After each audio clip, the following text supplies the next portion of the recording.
Okay, good evening, everybody. I'd like to call the meeting to order. This is the meeting of the Special Pool Site Committee of Park and River Forest High School District 200. I call the meeting to order at 7:12 p.m. and ask Gail to please call the roll. Mr. Altmer? Here. Mr. Ashman? Mr. Kosky? Here. Mr. Connell? Here. Mr. Cronin? Here. Dr. Gevinson? Here. Dr. Lee? Here. Mr. Ledbetter? Here. Mr. Meister? Mr. Saltzman? Mr. Schuler? Here. Mr. Stelzer? Here. Mr. Tracek? Here. Ms. Young? Here. Ms. Gaida? Here. Ms. Roberts? Here. Mr. Weisweiss? I'm here. There's my ringer. Thank you, everybody, for being here. I want to set a little bit of context before we begin visitor comment. This process has been going on and continues to be a difficult one.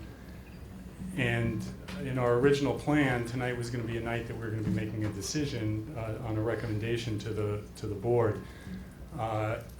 I don't remember exactly what we said at the end of the last meeting, but we did decide during the week to extend the process. And we will have at least one more meeting next week.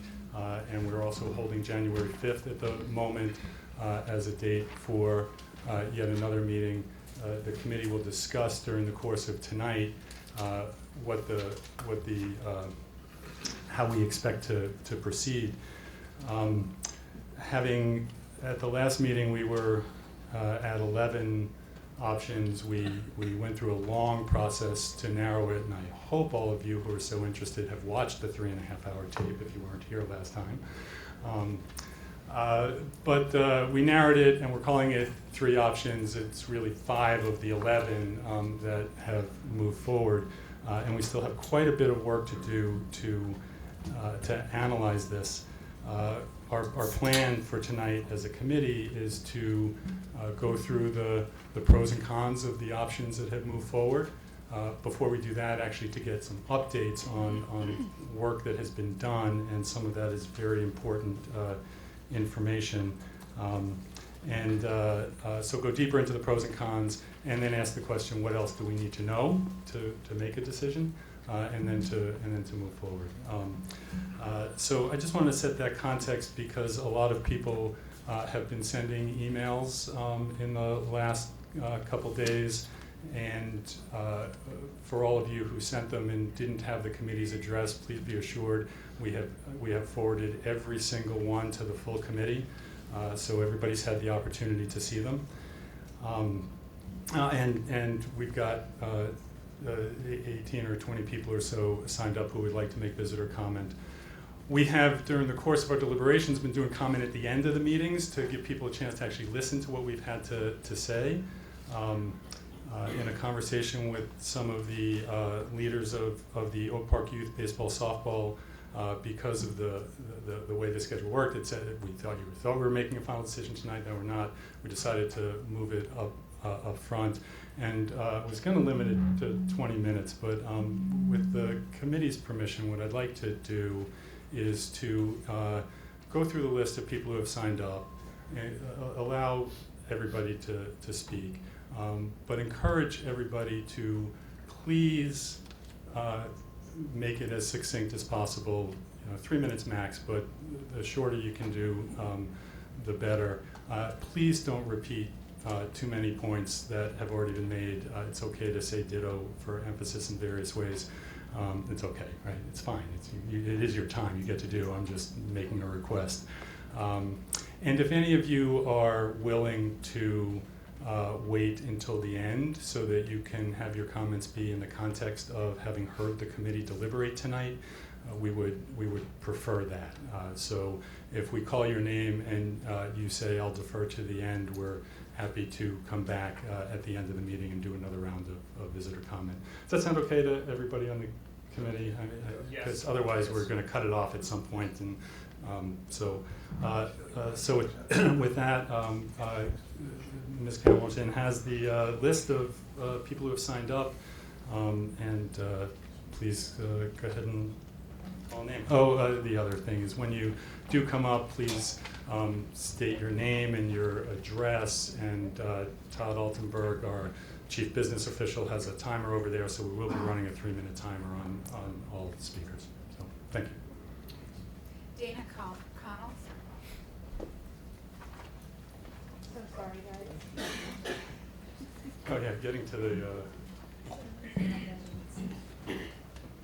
and thanks for being the exact right number of people. We made a close call as to whether or not to try to do it in a bigger space. This is a much better space for us to deliberate in, so I'm glad we fit, and sorry for a little bit of hard work to get to the mic. Thank you. Dana Connell, 538 North Elmwood, Oak Park. A referendum to build any pool, regardless of site, will not pass. Off-site location, give me an address. I know you can't, so that option, in my view, is off the table. Both of these villages are landlocked, and why on earth would either village want to take yet another property off the tax roll? Furthermore, are the Park District and YMCA really ready to write a check to support a swimming pool? I doubt it. They've already shown us in the past that they're not willing. Baseball and softball fields. These are not-for-profit private corporations who have been aggressively seeking your support for their sports. There is absolutely no good reason for this committee or the Board of Education to start pitting one sport against another, which is exactly what has begun to happen. Oak Park and River Forest baseball are not going away, and neither are the aquatics community. If you don't have enough space in your 24 fields, consider early morning practices with lights, as the swimmers do who arrive at 5:45 in the morning to swim. The parking garage. Faculty and staff will oppose this option, and why not? They no doubt park there and don't want to face their colleagues. Who can blame them? Rezoning of parking is feasible and would address the parking issue. So what if you have to walk 2 extra blocks? Last week's option 1 for an entirely new South Athletics building facility was defeated. Why? Fear. Fear of the cost. Shame on this group for not thinking big and being bold. A referendum for pool only will not pass. Selecting an option attached to a referendum is, in effect, setting this up for failure on the part of the taxpayer. It's a cop-out and an attempt to, again, kick the can down the road. In the end, what is the path? For no referendum and no reduction of other sports. The choice is clear. Are you willing to sacrifice the student experience and those things that are best in favor of parking for 100 or 150 more cars? I'll go back to the question from board member Jackie Moore. Who are we building this for? Oak Park Youth Baseball? Parking for 100 or 150 cars? Don't sacrifice the student experience. A new pool on the garage site allows for further improvement of the campus to ensure 21st century education, which is sorely needed. Let's get on with it. Make the pool decision, and then let's work on education that meets the needs of the next generation. Someone has to compromise. I think aquatics have compromised for long enough. Thank you.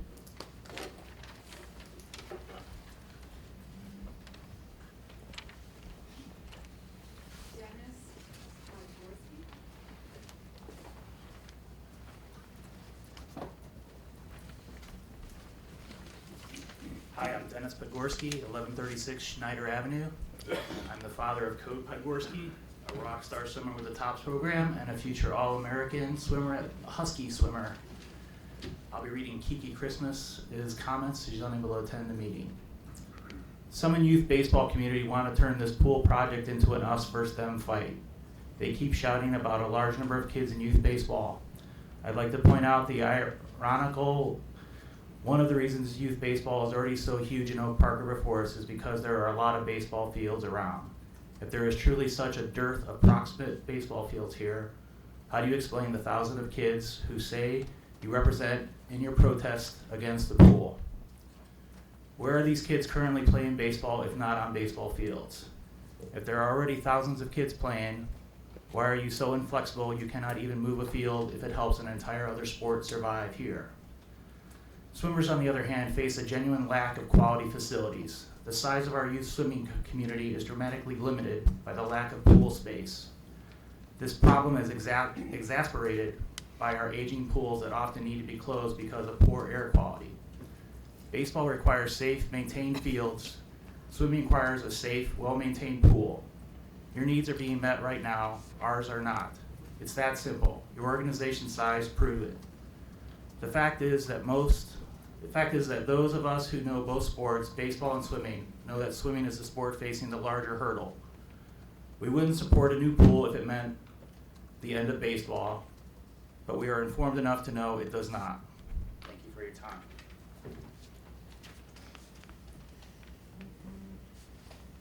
Greg. Price. Hello, I'm Greg Price, Can you get a mic closer to yourself? 618 Clarence. I'm president of Oak Park Youth Baseball and Softball, and I'm here tonight to present a joint partnership that we formed with local sports organizations in River Forest and Oak Park. One that includes people that will speak tonight and stand behind me tonight. Oak Park Youth Baseball, River Forest Baseball, Little Huskies Football, Pony Baseball, AYSO, Edge, and many more. And what I want them to do tonight is present a common vision that the displacement of any one sport over another and a loss of the green space is not in the best interest of our community. You know, these partners represent over 4,000 concerned taxpayers across both communities, and we want the committee to understand that displacing sports teams, your sports teams, to fields that we currently have that are already overscheduled and overutilized will jeopardize the viability of our organization. You know, and thus jeopardize the viability of some of your sports organizations. We are the feeder programs that feed you, your baseball players, your softball players, your soccer players, your football players. We don't feel it's in the best interest of the community, our organizations, or the high school to build on the fields. Thank you.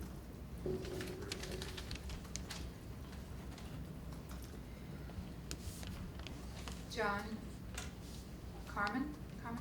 Carmody. Thank It's an Irish name. you. You all right with it? My name is John Carmody. I'm a parent. I'm a coach. I'm a board member. I've had 5 sons, graduated from high school. They did not go to Fenwick and Oak Park, unlike their father. My comments tonight are directed at one thing, that's maintaining the amount of green space that we have on the fields and have available to all the sports that need the green space to both operate and to develop their programs. Pony League is a program that is focused at Lindbergh and has been since 1951. We share that green space in a partnership with both Oak Park High School and Fenwick High School.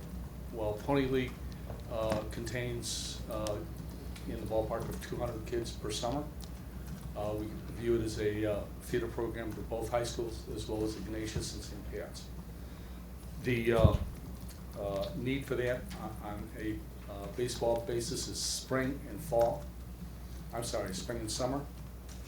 And again, we fit ourselves in to both high school needs as well as soccer needs, so that our program, while compact in those timeframes, works to support those kids in their development of a singular sport.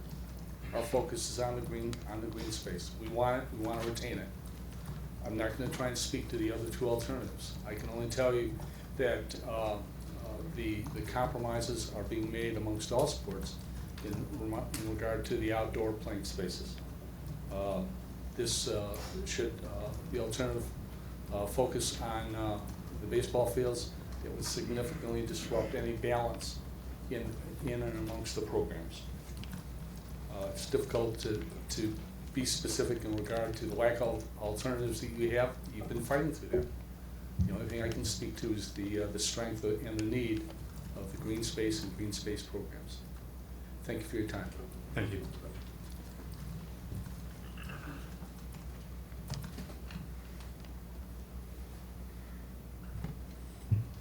Sorry. Brian Endless?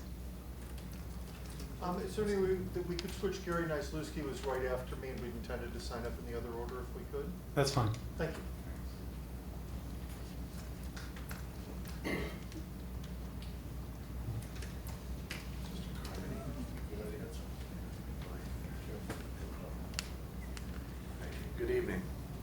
Gary Naslowski, 1025 Home Avenue. I'm also an Oak Park Youth Baseball Executive Board member, and I run the 11 and 12-year-old boys program here in the village.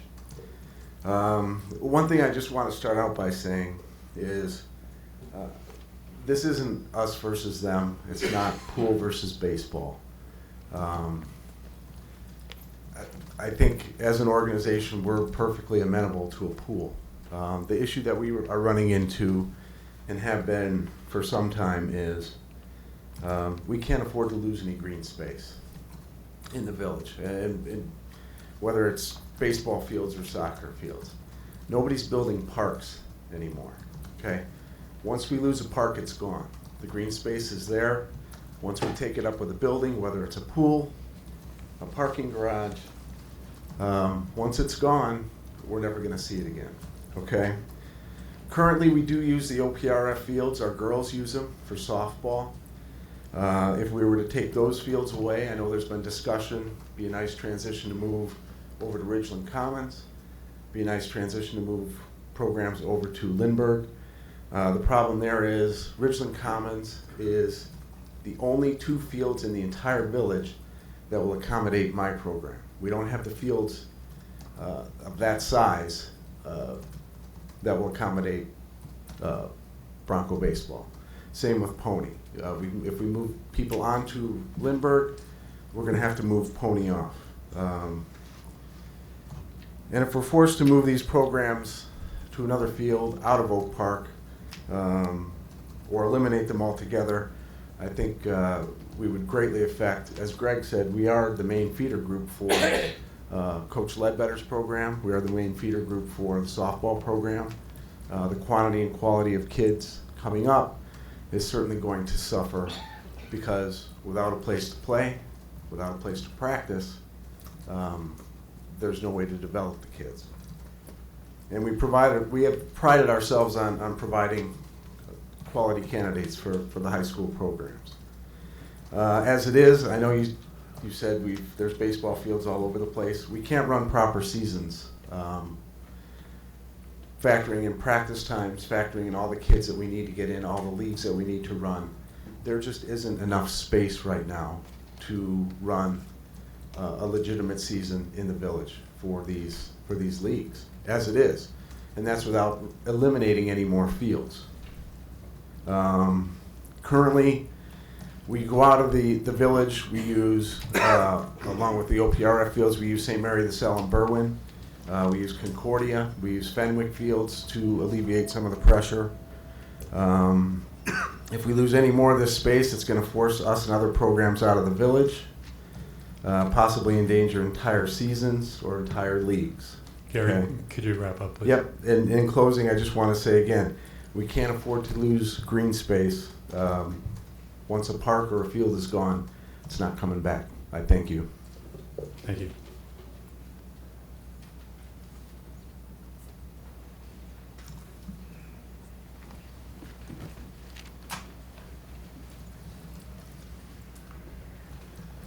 Thank you very much for the switch. Brian Endless, 1212 North Columbian in Oak Park, also a board member of Oak Park Youth Baseball Softball.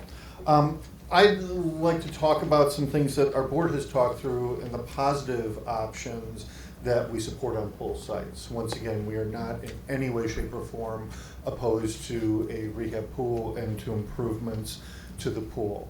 Of the 3 that are on the table, we absolutely support the parking garage. We understand the needs of the neighbors and hope that that would come with more parking and that would be worked out, potentially including creative uses of permanent parking along the railroad tracks, such that we can get enough spaces to make that a feasible option for both pool and parking.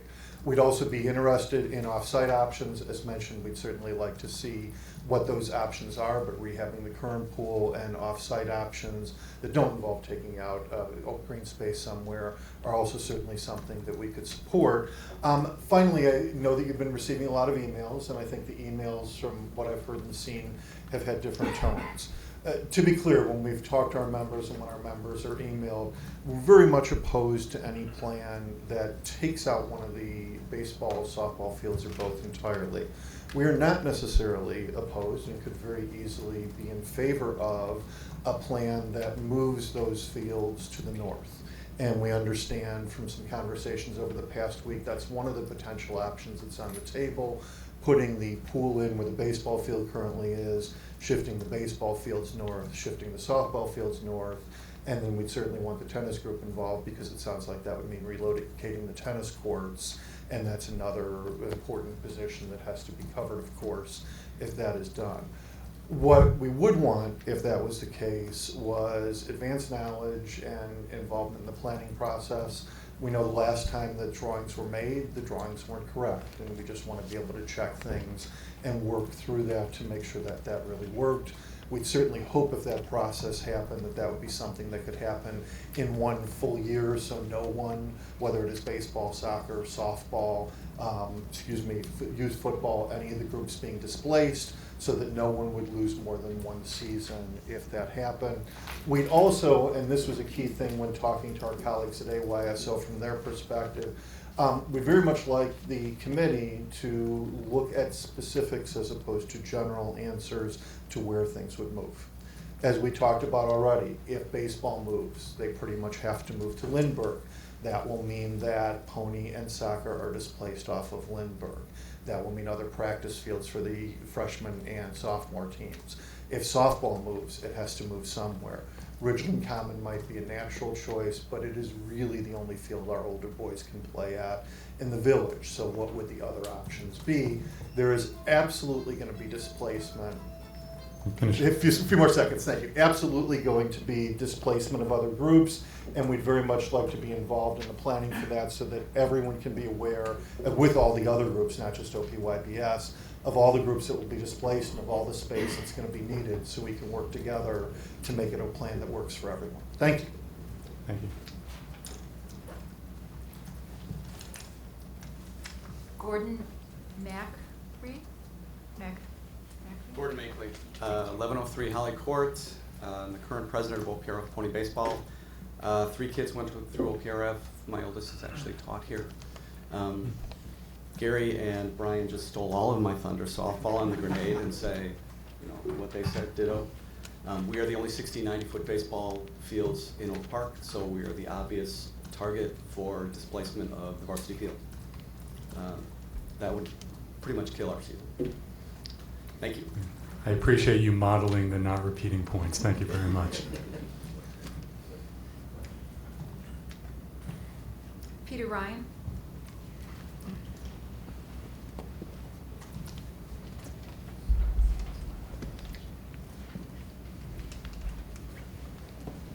I am Peter Ryan from 414 Augusta in Oak Park. I want to thank the committee for all your work.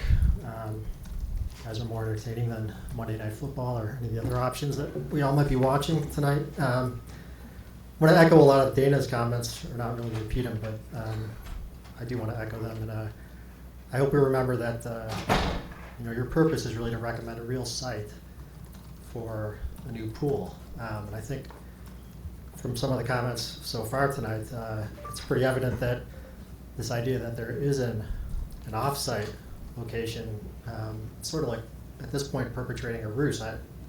Like Dana said, there's no address, there's no site. So, if there is, please let's talk about that in your deliberations and please make it accurately known. Also, I find it both interesting and telling that the field sports communities don't really see aquatics as a partner organization when it's exactly that, a youth sports organization, every bit as valid and worthwhile as their own. Personally, I've been involved with both, but that type of approach informs my own decision to be more willing to be involved going forward. So once again, I urge you guys to come up with a real recommendation for the board.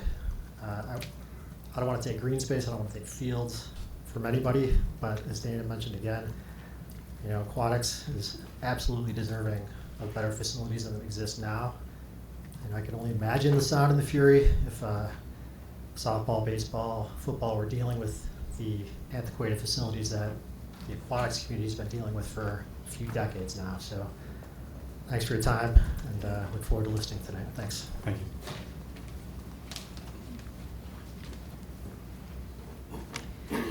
Julie Blankenmeyer.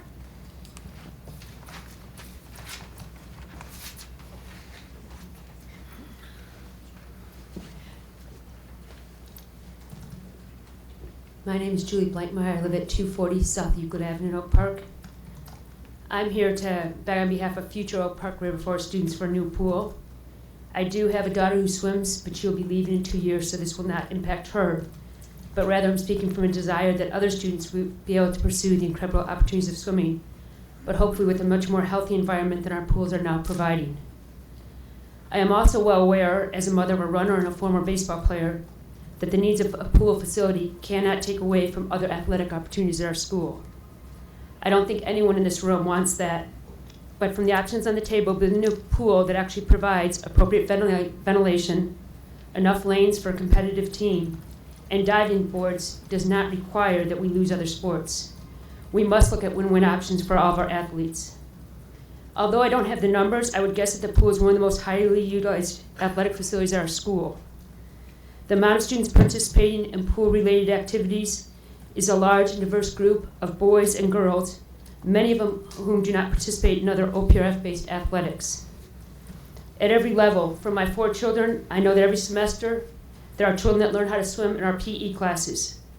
For basic life safety and social interactions in our community, there's no question that every child needs to learn how to swim, and for many of our students, it's high school PE that provides that first opportunity. Secondly, the pool provides the necessary facilities for the boys and girls swim teams, the boys and girls water polo teams, and synchronized swimming. It should provide facilities for diving teams, but as you are aware, it's too outdated at this point. Finally, in recent years, we've had several student athletes, swimmers and water polo players, commit to college based on their sports. In the coming 2 to 3 years, I know swimmers and water polo players who are hoping to commit to college with the help of their sports. I hope we can continue to give swimmers and water polo participants that opportunity as part of the Husky High School community, and not to the expense of, but rather with the other accomplished IHSA athletes in our school. Thank you. Thank you, Julie. Curtis Culver. I'll wait till the end. Thank you. Scott Appreciate Taylor. that. I would Trailer. defer as well. Thank you very much. Gary Kaplan. Also defer, thank you. Thank you, Gary. Amber Paraja. I'll defer until again. Tony Nowak. For Ellen Pimentel. I'll defer to the end. Nancy Heason. Karen Stewart. For Julie Lloyd. not sure I'm going to be here to the bitter end. It's okay. It's okay. I'm Julie Lloyd. I live at 315 Home Avenue, Oak Park. And I just, I sort of want to, I'm representing the swim community. I have, and water polo. I have 2 children here, both who are participants and both who will graduate before a new pool is a reality. So I'm really speaking on behalf of the future students. I believe that the school should support the high school students first and foremost. So when we're talking about facilities, I think that the needs of the school children should come first, and then the wider community. So I think that that needs to be the priority. And so, like Julie said, I don't see this as, an us against them in terms of the high school sports. I would like to find something that accommodates all sports. But I think we do need to recognize that the needs of the students of the school that are currently here are certainly the ones that should be a priority in this debate, because it's a high school. We're talking about a high school facility. We're not talking about a community facility. And I really want the board to understand that we are on the last legs of this school, and I am praying that my daughter is a senior, so we've got through swim season and we've got water polo season to go, and then she's out of here and I got 2 more years, and I'm praying that that pool holds up for 2 more years. But if you guys don't come up with a decision, if you guys kick the can down the road, that pool will fail. And when that pool fails, you will lose swimming, diving, synchronized swimming, not to mention the gym classes, and that will be on you because it's clear there's a pool that's needed. And I've been to these meetings and I would like to see a decision made sooner rather than later. Thank you. Thank you. That's all I have right here. I don't know if there's anything. Yeah, why don't you take a look at yes, just, we're gonna check to see who else has signed up at the moment.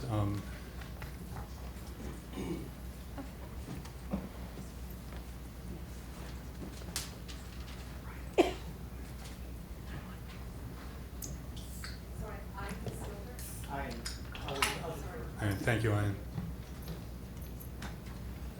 Are there more on that list? No, that was it. That was it. Okay. Is there anyone else who would like to speak right now? Go ahead.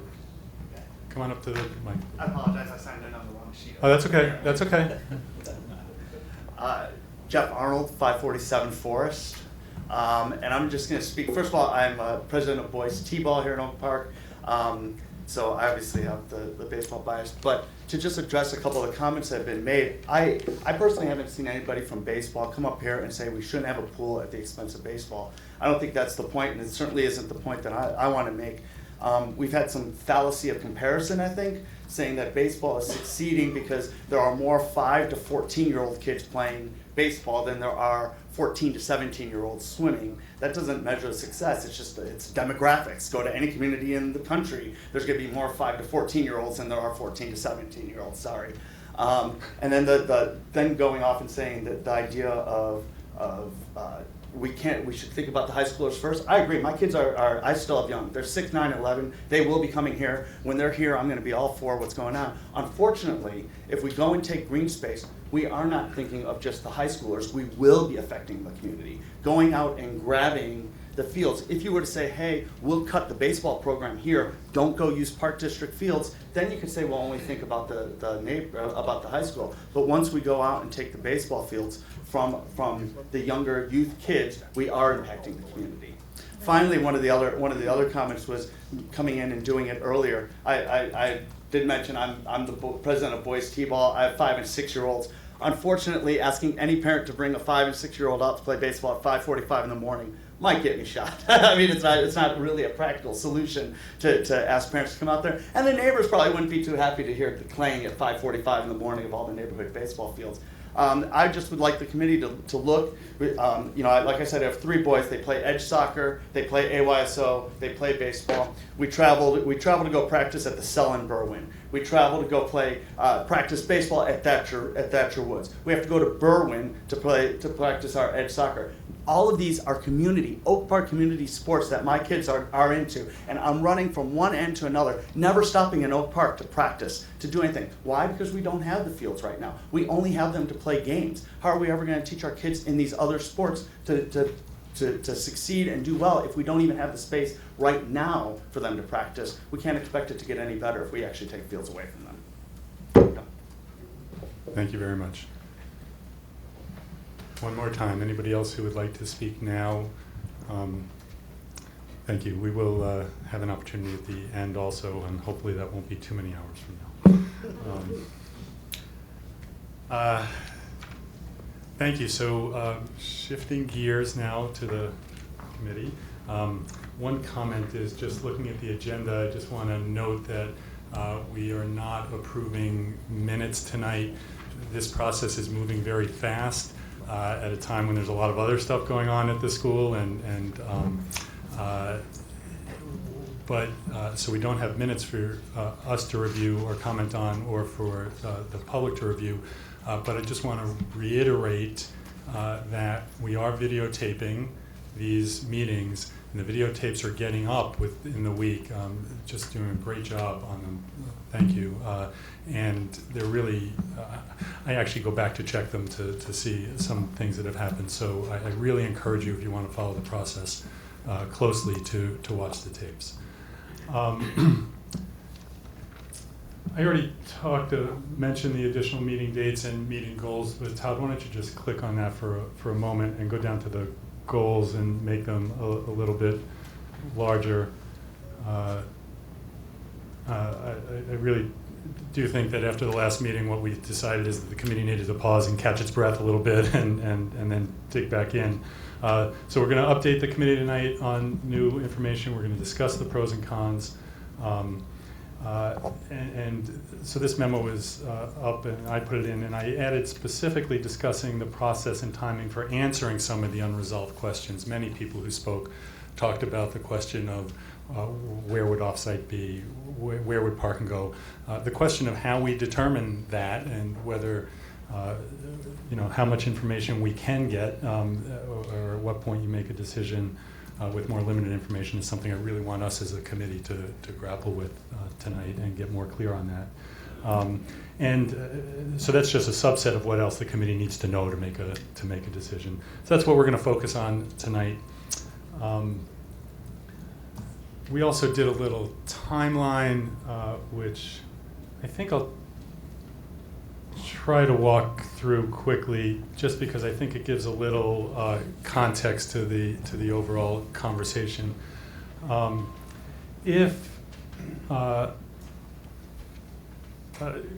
Going down to the referendum question, and Ms. Connell already raised a question about whether a referendum is necessary.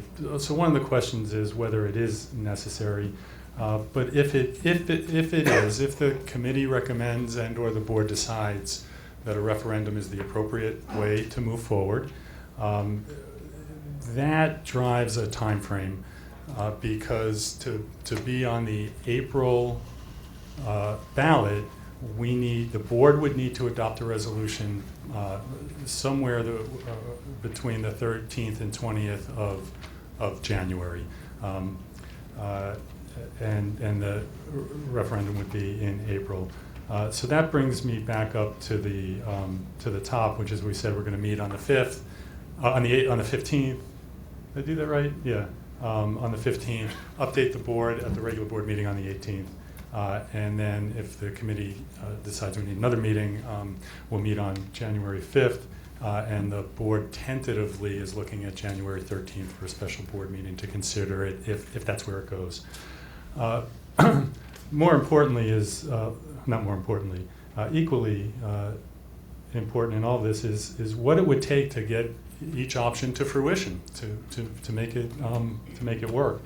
And on each of these, the first one is completing the work of knowing what the option is. So taking the parking plan further under the garage site, going through a village and community process. We've been talking to the village, we've been talking to the park district.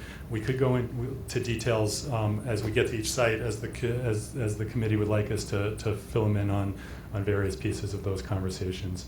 I don't think I need to go through this piece by piece, but each one of them has a finishing the work of creating the plan, working through the challenges that are in front of it, and in all of them ending up in construction sometime out in 2016.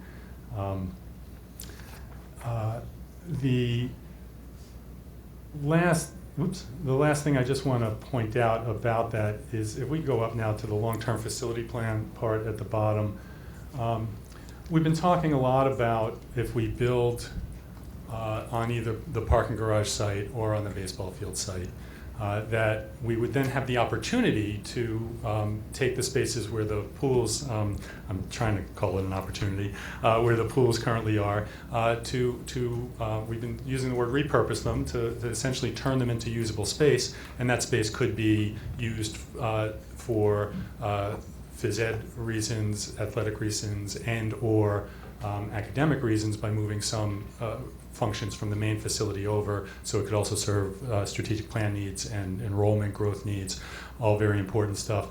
But we wouldn't be able to begin that construction work, until we had built the pools and moved out of them. So that couldn't possibly construction begin until the construction on a new pool were done. So I just think it's really important that we separate that in our minds in time we don't have to figure out what we're going to do with those spaces. We need to know, as we have learned already, that it's expensive to do, and as we think about it, we need to keep that in mind.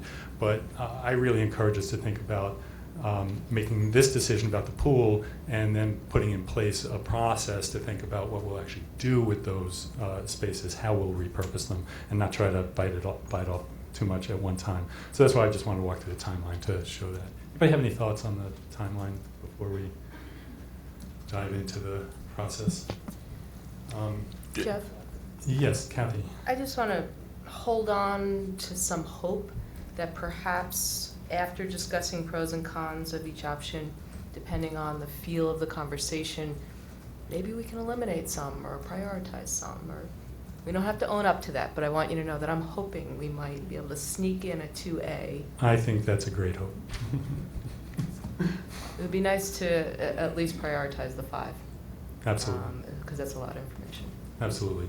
And again, we don't have any action items on the agenda tonight, but we can certainly do some straw polls and some consensus building around some of that. Peter?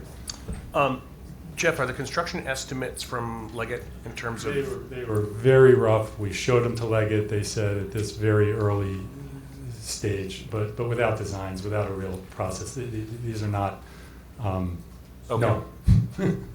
No. So don't hang your hat. Don't hold them to that. Because it could go across 2 springs. So in terms of. That's a good point, and I impact didn't even think about that. It's really good to point that out. We have not done any work in this in thinking about the actual staging of protecting. That's field important. time. That's a great point, Peter. Thank you very much. Yeah. Tom. I would want to ask, just because it seems to be such a central question, would be, is there any more information about what a referendum would require or wouldn't require? I mean, if it is a creature of state law, we may be bound by it despite what we might want to be or do. I don't know if we've had council's opinion yet or how that would work, but that seems to be something that would be, I'd like to know at the front end anyway. Yeah, we have not done any work that we're ready to talk about tonight, but that in the what else do we need to know, let's put that at the top of the list and see where we can get to in the next week to be able to give as concrete an answer to that as possible. And somebody's got to keep that list of things we need to know. So I'm actually going to do a little housekeeping moment. We had talked about trying to get flip charts in here, and we didn't, so I think Todd's going to run into Steve's office and drag one in, and we can start recording some of those things on that. So, thank you. Any other committee thoughts as we get ready to dive in here? Dive in. I keep using these swimming analogies. Okay, Todd, can we go? Oh no, I can't ask Todd to do 2 things at once. The agenda next on the agenda is to begin talking about the parking garage option, and we're going to ask Rob Roble and Patrick Brosnan from Leggett to talk about the work that they've done in the last week to take a deeper look at the pools, at the parking. Excuse me. Do we need another chair over there? You know, we actually have one there, yeah. But he needs to be at the computer.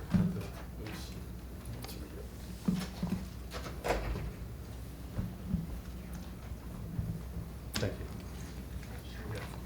Yeah. Good. No, I'll move it. Thank you.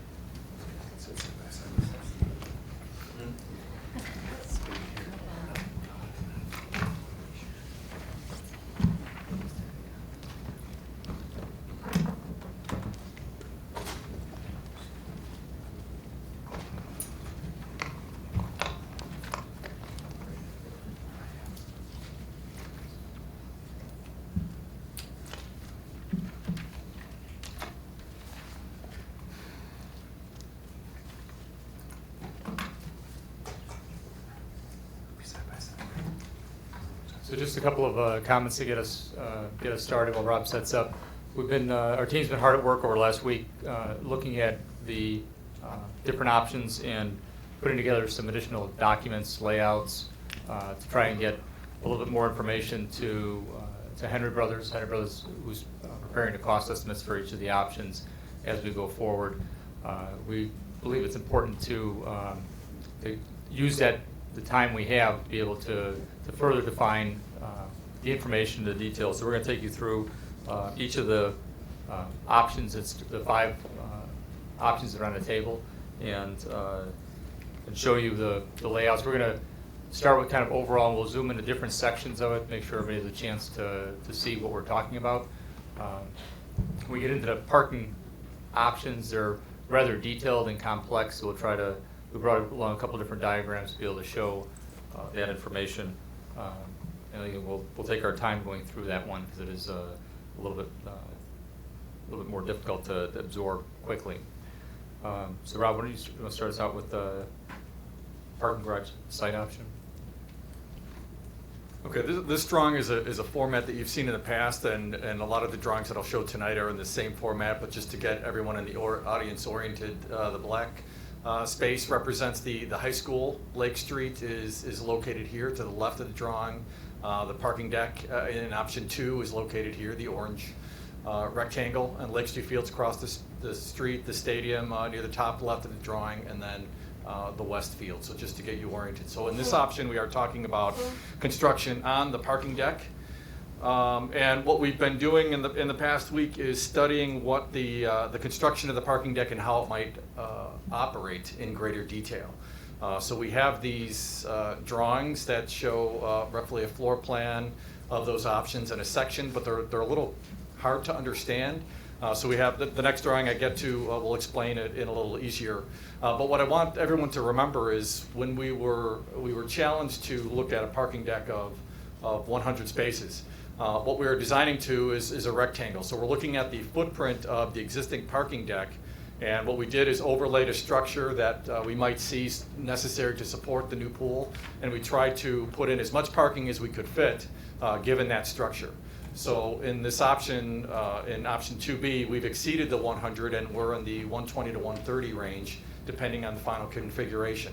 But it's important to note that there's some changes here to the layout and to the size of the building, the footprint, if you will, the square footage, than what you've seen before. But it's important to remember that what we're doing is designing to the rectangle, so we're a little bit in excess of the 100 parking spaces.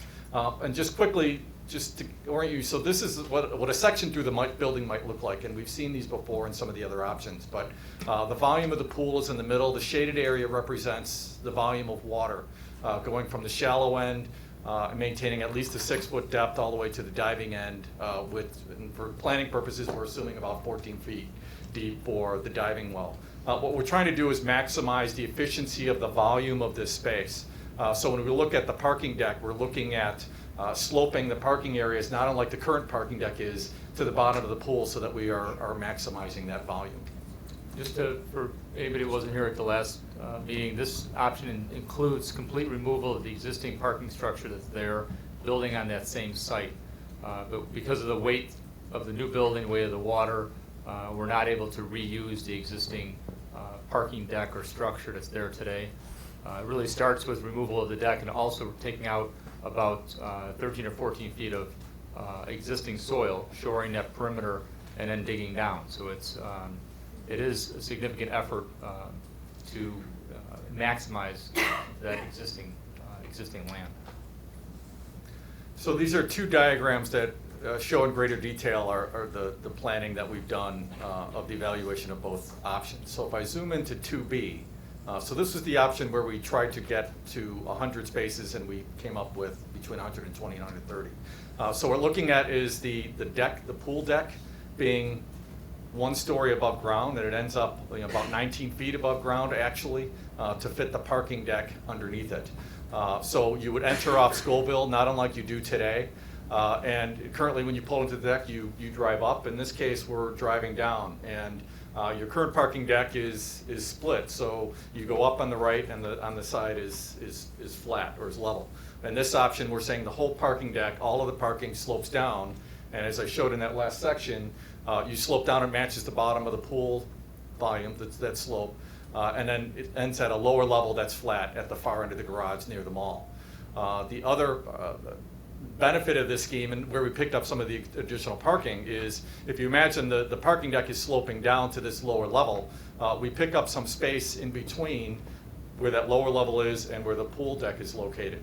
So there's some additional ground level parking off of the mall on the west side of the pool between the diving well and the mall. So Sure, why don't you zoom in there a little bit further, make sure that everybody can see that, kind of take us through, starting at the, that's real close. Starting at the deck level. So the pool deck itself is elevated 19 feet above the current ground. And that is because we need to raise the basin of the pool up significantly in order to be able to get cars parking underneath it. So that basically, that plus, as you remember, there's a mezzanine for the pool. That mezzanine will get close to the third floor of the building, because we need to be able to get access, or one of the options to get access to that area. So that'll work out really well to be able to get mezzanine access. And then the deck, the main swimming deck, is basically 19 feet above ground, or just above the second floor of the building. As you go down from there, then this is the grade level. So some parking is at the grade, some then starts to slope down, because now we have to get make use of the volume underneath the pool building. And one option you might say, well, why not stop there? Because that would get us close to about 80 parking spaces.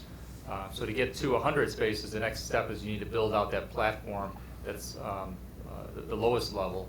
And because of the structure layout, it's more cost effective to build out that entire platform versus just a portion of it.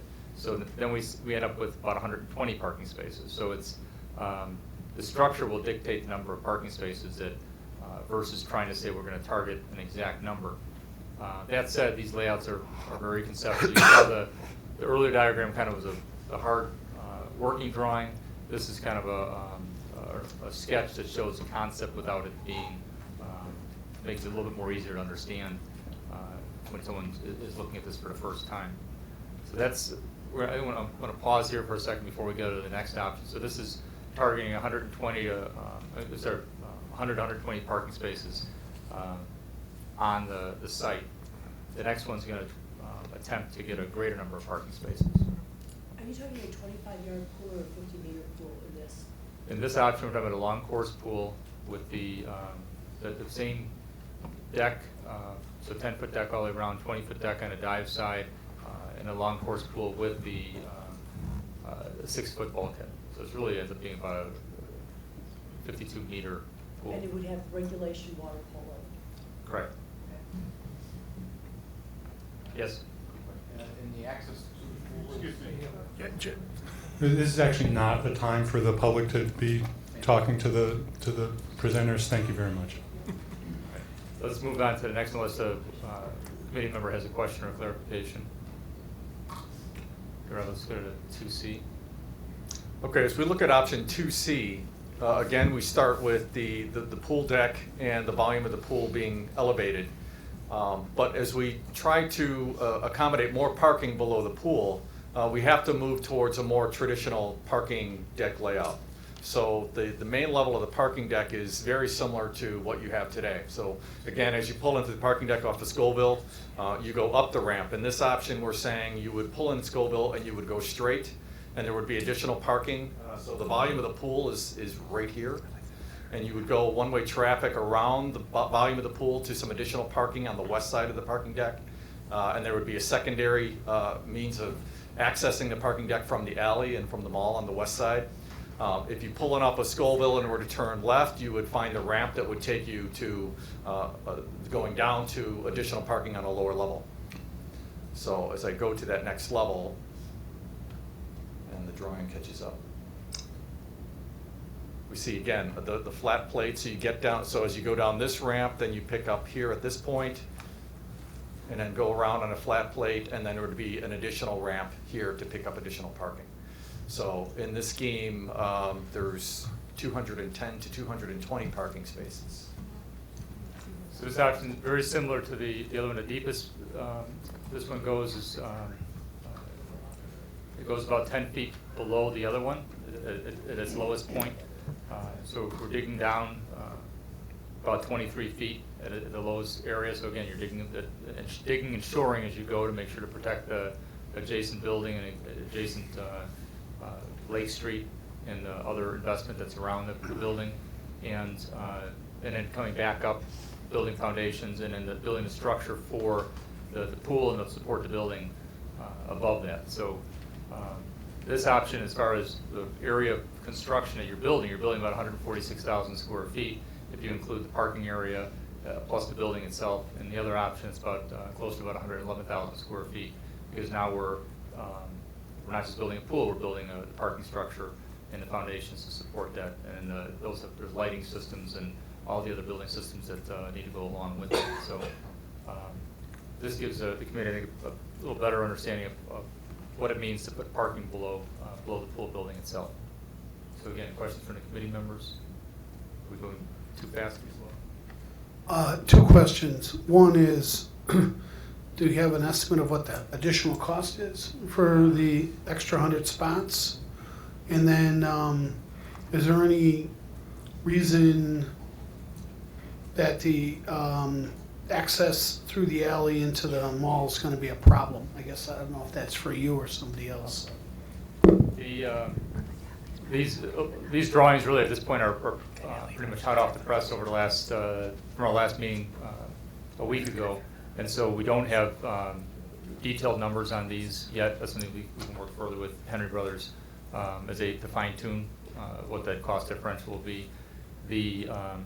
We have looked at in order to eliminate additional ramping and maximize the number of parking spaces, we've looked at access from either the alley or from the mall. That's something we want to talk to staff a little bit about to figure out what would be the most, what would be preferred. The reason why we're doing this, as we're showing, is because, again, it's maximizing the number of parking spaces that we can get in the one location. At this point, the numbers have been presented for these options previously. We haven't updated those numbers as we go forward yet. Patrick, I actually want to push you on that a little bit, because we did talk about it a little bit, and were, I thought, concerned that the numbers were looking like they were being pushed up. So pushed off or pushed up? Well, our estimates right now, using the same the same as before, because we're digging deeper, and I said as the go from kind of an estimate as you get more detail, there's a constant movement back and forth. So we haven't really confirmed all these with the construction manager, but there's probably a premium to the one on the left over the option of having a pool on a parking garage site with no additional parking. There's a premium, we're believing close to between $14 to $15 million for the one on the left, and almost double that for the one on the right. So we're pushing a premium of almost $28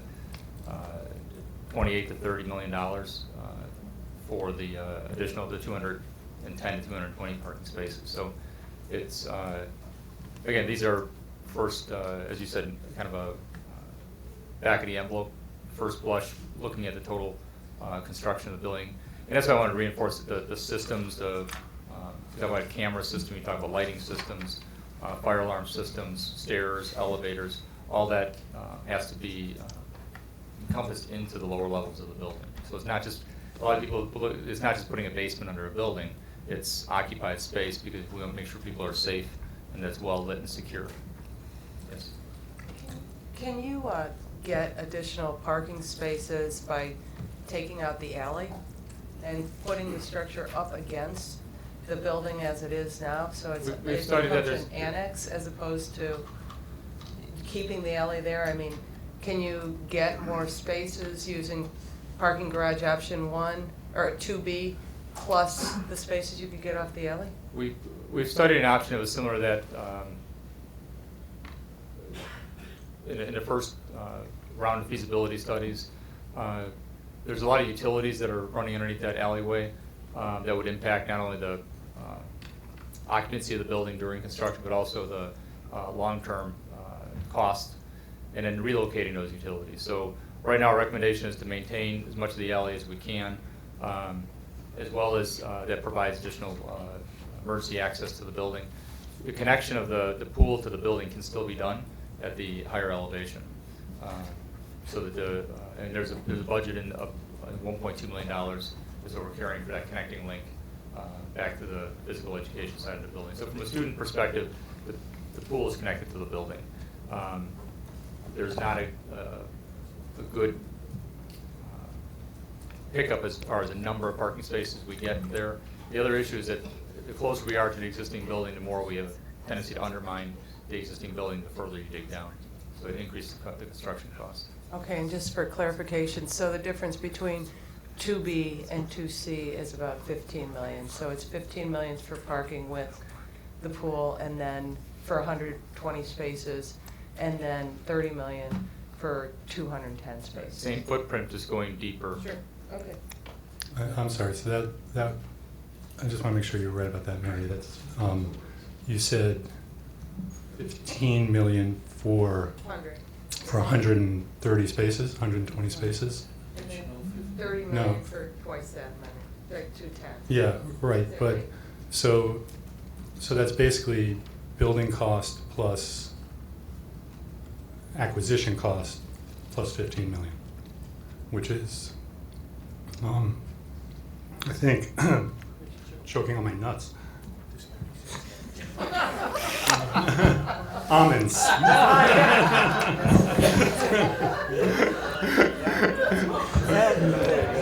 I try my hardest to stay out of trouble, and you can't always, right?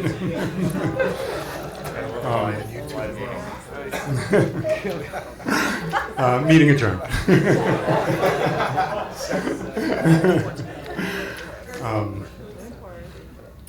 Related to that point, though. Yes. I think you said above, and those were the premiums above and beyond the original scheme, and that is the original 2A or the original 2B? The original 2A was about a $36 million. 36 million three. Yes. 36.3. This is on top of the 36 million. Right.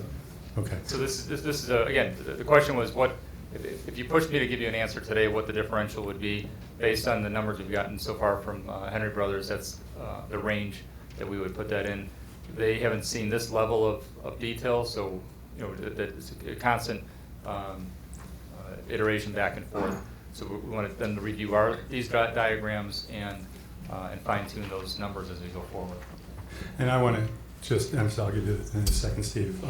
Just want to emphasize that part of what keeps happening is we're trying to go very fast in this, is that we're trying to do estimates without doing the work of fully knowing what we're going after. And we keep, in this question of trying to make decisions with imperfect information, keep bumping up against that problem. And so I just don't know exactly how we're going to solve this, but we'll talk more about that in the additional information need part of the conversation. Steve, go ahead. Well, and I guess that drives to my question, because I'm looking at something that's to be, 100 spots for 43 million plus 1.2 for connection. So we've come to find that those numbers weren't quite right, essentially. I think that's correct. Okay. That's correct.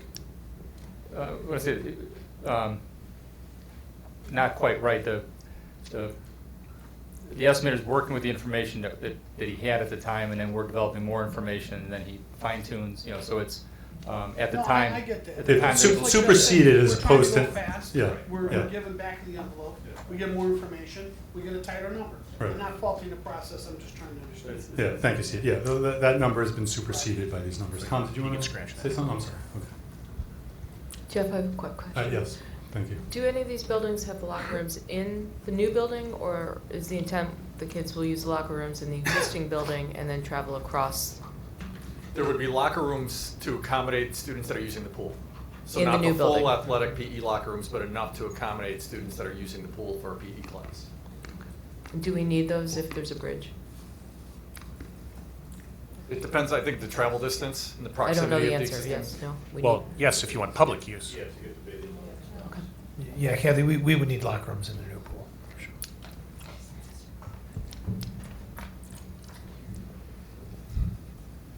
Other questions on this at the moment? Jim? I have a question. Yes, Ralph. Will these drawings be available to the members of the committee electronically? It can be, right? It can be. Yes. Let's take care of that. Yeah. Yeah. Yes, we'd like those. I'm going to put it on the additional information. Once I put it up there, it's done. I guess I'll ask No, I'm okay. on the list then, if any other work is done on section as connection to the existing building? I'm sorry? Any other work on section, how it meets the existing building?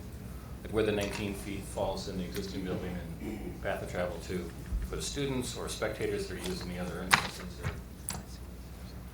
We haven't spent, well, the floor level of the pool deck to accommodate the parking is a little bit higher than, it doesn't quite align with the second and third floor in the existing building. So we know that we're in between, we'd have to do some ramping or some stairs to make the connection. We're still looking at, the best part to connect is in between the weight room and the east pool. Currently where the balcony is would be the best place to put a new corridor, whether that's on the first or second floor or both. So with this scheme, we were still able to tie in at that location.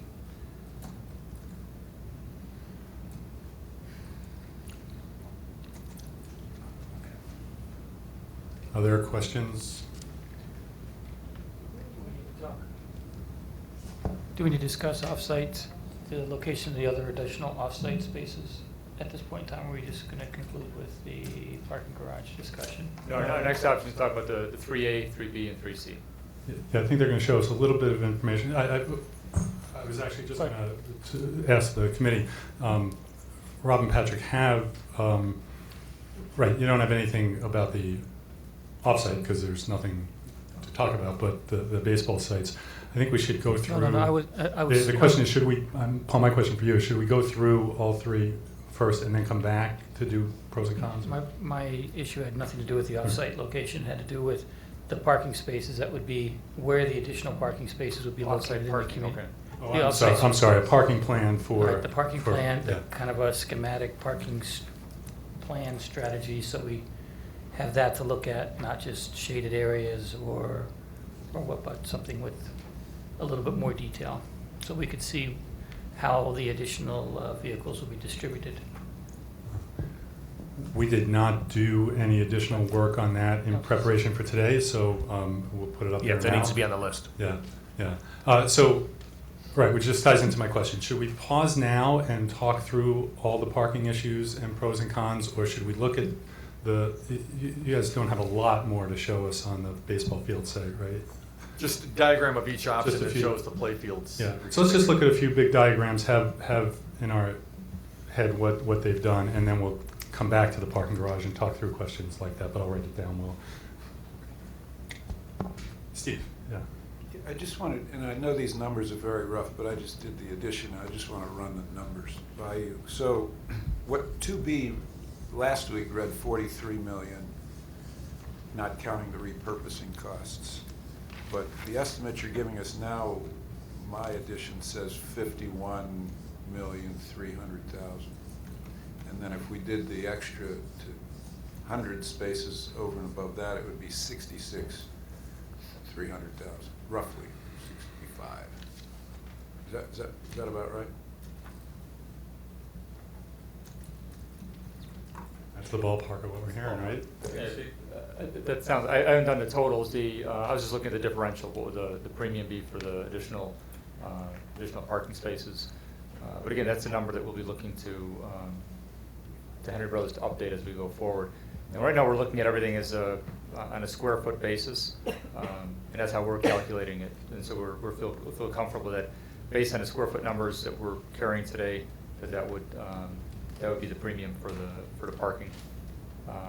And so it is an increase over last time. When we met last time, we did talk about it. We're carrying roughly a $6.7 million premium for underground parking at that time, and that was without a detailed drawing and hoping to be able to fit it all under the 100 spaces, 80 to 100 spaces as one level, one layer, because we needed to go deeper than that. That's what's pushing the cost a little bit higher.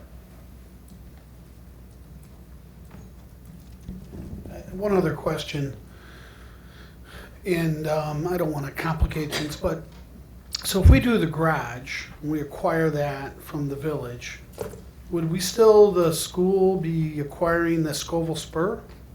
And if so, can we park there? has not been included in any of the conversations so far about doing the parking garage. The block of Scoville from Lake to the tracks had been part of the discussion when we were talking about building on the Lake Street field, but we haven't talked about it. We currently do. There is diagonal parking on one side of Scoville, and I think meters on the other side. Actually, what you could add in parking on there would be some spots, but not a lot. Yeah. Just one final configuration. Did you look at any options coming off of Lake Street versus coming off of Scoville? Good question. As far as configuration in and out of the garage area? We did. We focused primarily on Scoville. We're concerned about the impact of traffic flow coming out of the garage directly onto Lake Street. And that might, the other thought we had, although we're not showing it, was developing kind of a one-way flow. So maybe right turn only onto Lake Street. That might help accommodate one of these flows. From that, we then decided to have the exit either into the alleyway or the pedestrian mall. But certainly that would help with flow through the garage. Off of Lake Street would help with the flow. Yeah. I'd rather have it back on Lake Street than in the pedestrian mall. Eventually they get there, yeah. Mm-hmm. Other questions just on the drawings, on the schemes, on the, we'll weigh the option in a few minutes. Yeah, Okay. just one last Peter, yeah. question, Jeff. So what prevented you from raising the building for the parking for the 2C rather than digging deeper? Was it the height restriction on Lake Street? No, right now I know the height restriction, I think it's like 45 feet right now, so we're already over we're either at or over the height restriction without any parking at all. So as we move up, our goal is to try to minimize the height of the building in order to keep as much of the structure similar to height to the rest of the building that's there. So this ends up we'll end up between 60 and 64 feet high with either option you see in front of you, and that allows us. In the option on the left, we're going down 13 feet. The option on the right, we end up going down about 23 feet total. So we try to balance it. Is what I'm trying to get at. Not going up completely, but also taking advantage of the ability to dig down. Sure, but we all know the cost for going down is so much more significantly expensive. You're already planning a variance application with the building as it is. To me, if there's a dramatic cost savings, I'd rather go for a taller variance on Lake Street. You're facing an athletic field. There's not a condo across the street. I'm not exactly sure who would be protesting. So if it's a real dollar value savings, that would be an alternative I would want to explore. Going on the list.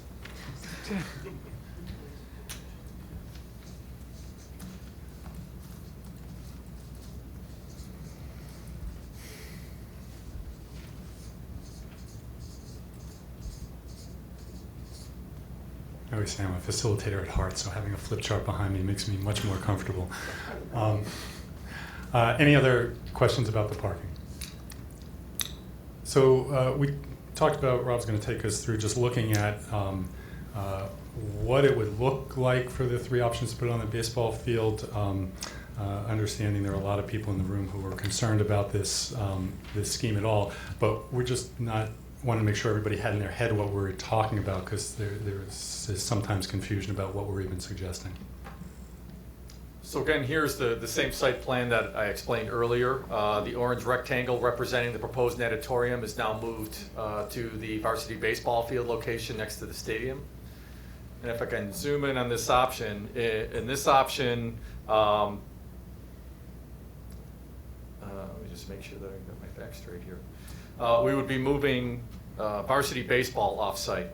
So The striping, the field layouts that you see in red represent the existing locations of current fields, and the blue would be proposed. So we have, again, the natatorium next to the football stadium and soccer stadium with room for visitor bleachers between the building and the field.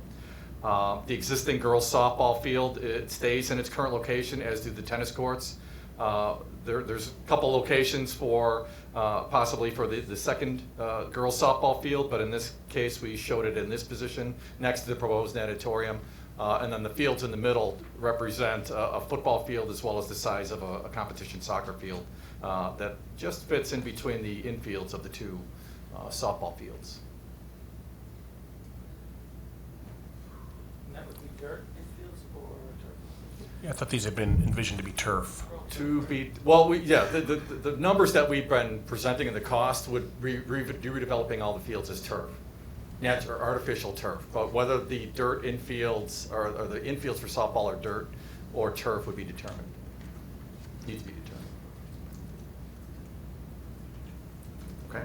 And so, just so that I understand this, the current layout, the second softball field actually overlaps the outfield with the varsity softball field. So in fact, you'd get a little bit more softball usage out of this than otherwise would.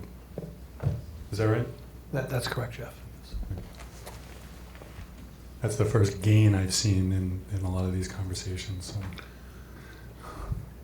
So a question I have is on 3A for cost on this. I see the 34.3. Does that include the changing of the field configuration and making those fields turf? Or is that just, I see only for pool construction. There's not a cost here for changing the fields yet in that? It's built in. If you look at the difference between,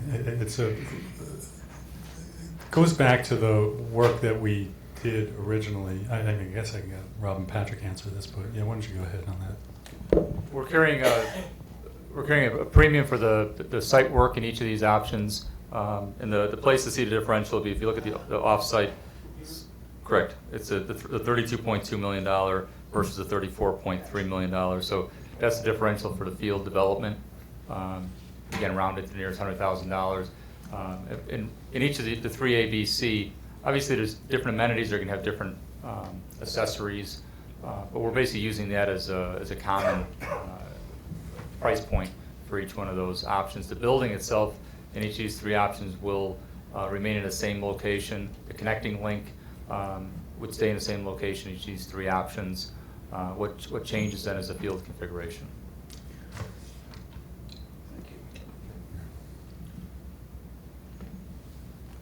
Moving on to the next layout, again, the proposed natatorium is in the same position, but in this case, softball is moved off-site, so we see the varsity boys baseball field in its new position, and again, you can see how much field space is left over with the showing the football field and a soccer field configuration next to the tennis courts, which would remain in this option. That the blue arc though is the wall, right? For so that baseball. would represent the outfield The fence, outfield wall. the temporary outfield fence that's erected during baseball field Right. season. Yes.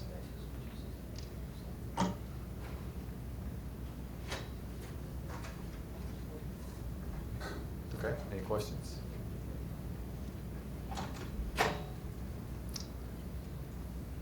And then the last diagram shows if tennis were to be moved off-site. Again, we see the varsity boys baseball field in its new position, the new girls softball fields, and then a competition soccer and football fields in the outfields of the various ball fields. I'll admit that I did not understand that in no way we were removing the natatorium. I thought the that's difference why- between A, B, and C was that the natatorium itself would move. Why is that not possible? In earlier iterations of this diagram, we'd studied various locations, and we did have, I think you referred to it last time, it's kind of almost like a slide rule. That's right. We had options, one, putting an auditorium on top of the tennis courts and try to preserve the fields. What it came down to really the guiding element at that time was the how and where do you connect an auditorium to the existing building to make it, so it makes sense that it connects to the other PE spaces that are in the building. And so the goal at that time was to try to get it as close to other PE components within the building as possible. We also, this was preferred because it starts to create a little bit more enclosure for the stadium itself. And we keep looking for any kind of shared opportunities for football, baseball, or whoever's going to be next to it as it relates to maybe access to restrooms or concessions or storage, so that as it starts to find the place it wants to be, we know there's going to be some benefit of adjacent spaces. So here it seems to have the benefit of being able to maximize that those adjacent spaces without creating longer walks for students. So is this new? Was that the case last week and I just missed it? Yes. This has been when we talked about the baseball site previously, we've always talked about roughly this location. I mean, it's shifted back and forth between 10, 15 feet. I think my language was we were talking about the west field and that it could be on the baseball or on the softball or on the tennis. Kathy, that's why we decided to show the visual tonight because that a lot of people were having that confusion. Some of the emails just kept talking about building the pool on the tennis court site, but we have not intended that. In the one, just a second, in the one scheme that we talked about last week about possibly putting baseball into the stadium, in that case the natatorium had moved pretty far north, more to the middle of the fields, but on these options, this is what we intended, and so that's what we're showing. Yeah. Steve? I'm just wondering why you're asking. I feel like I voted on something I didn't understand last week, so I don't know that I would have voted any differently, but I definitely thought and even said, as they remember, I said incorrectly apparently, I thought it was a slide rule, that yellow bar could go on various spaces down. This is the first time I'm understanding that in no case were we planning the natatorium to move. Yeah, I had thought of it all along as you were shifting all the other sports down and which one was going to fall off the table.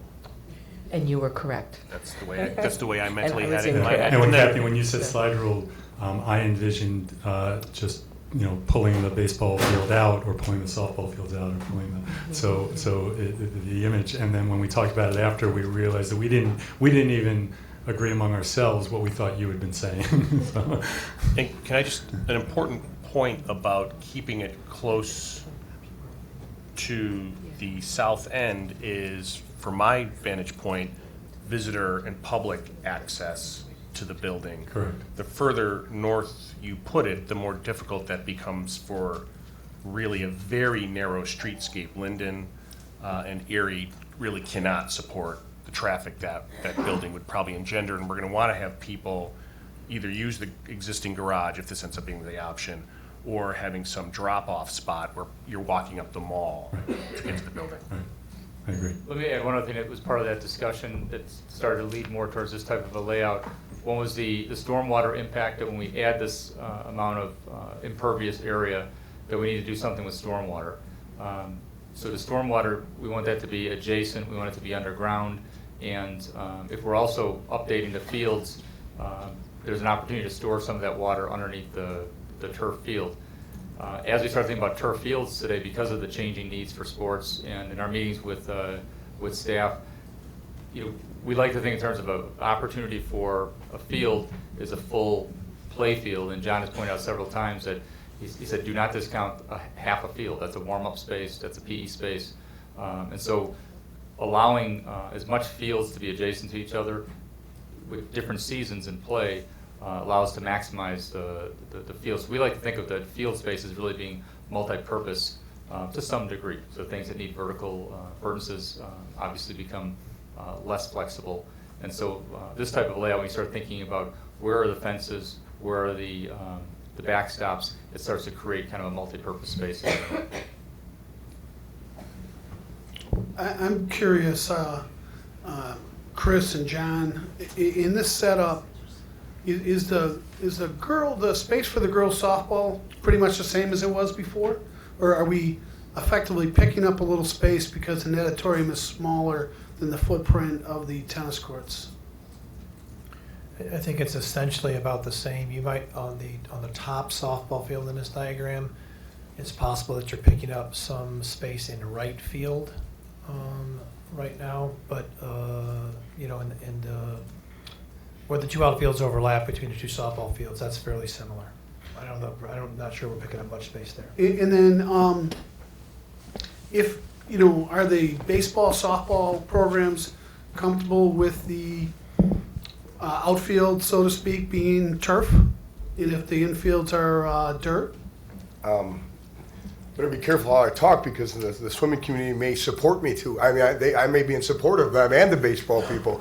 All along, I have said that I think it's a benefit to get a turf field. It's just so much problems with not having people that are just 100% working on a field to get it ready for a game. We have such a small window of baseball season. We're constantly battling getting the fields ready. Turf fields solve that.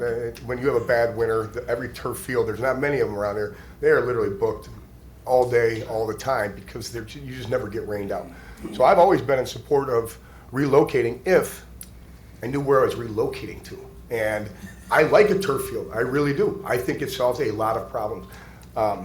People comment about, I don't want to wreck the varsity baseball field.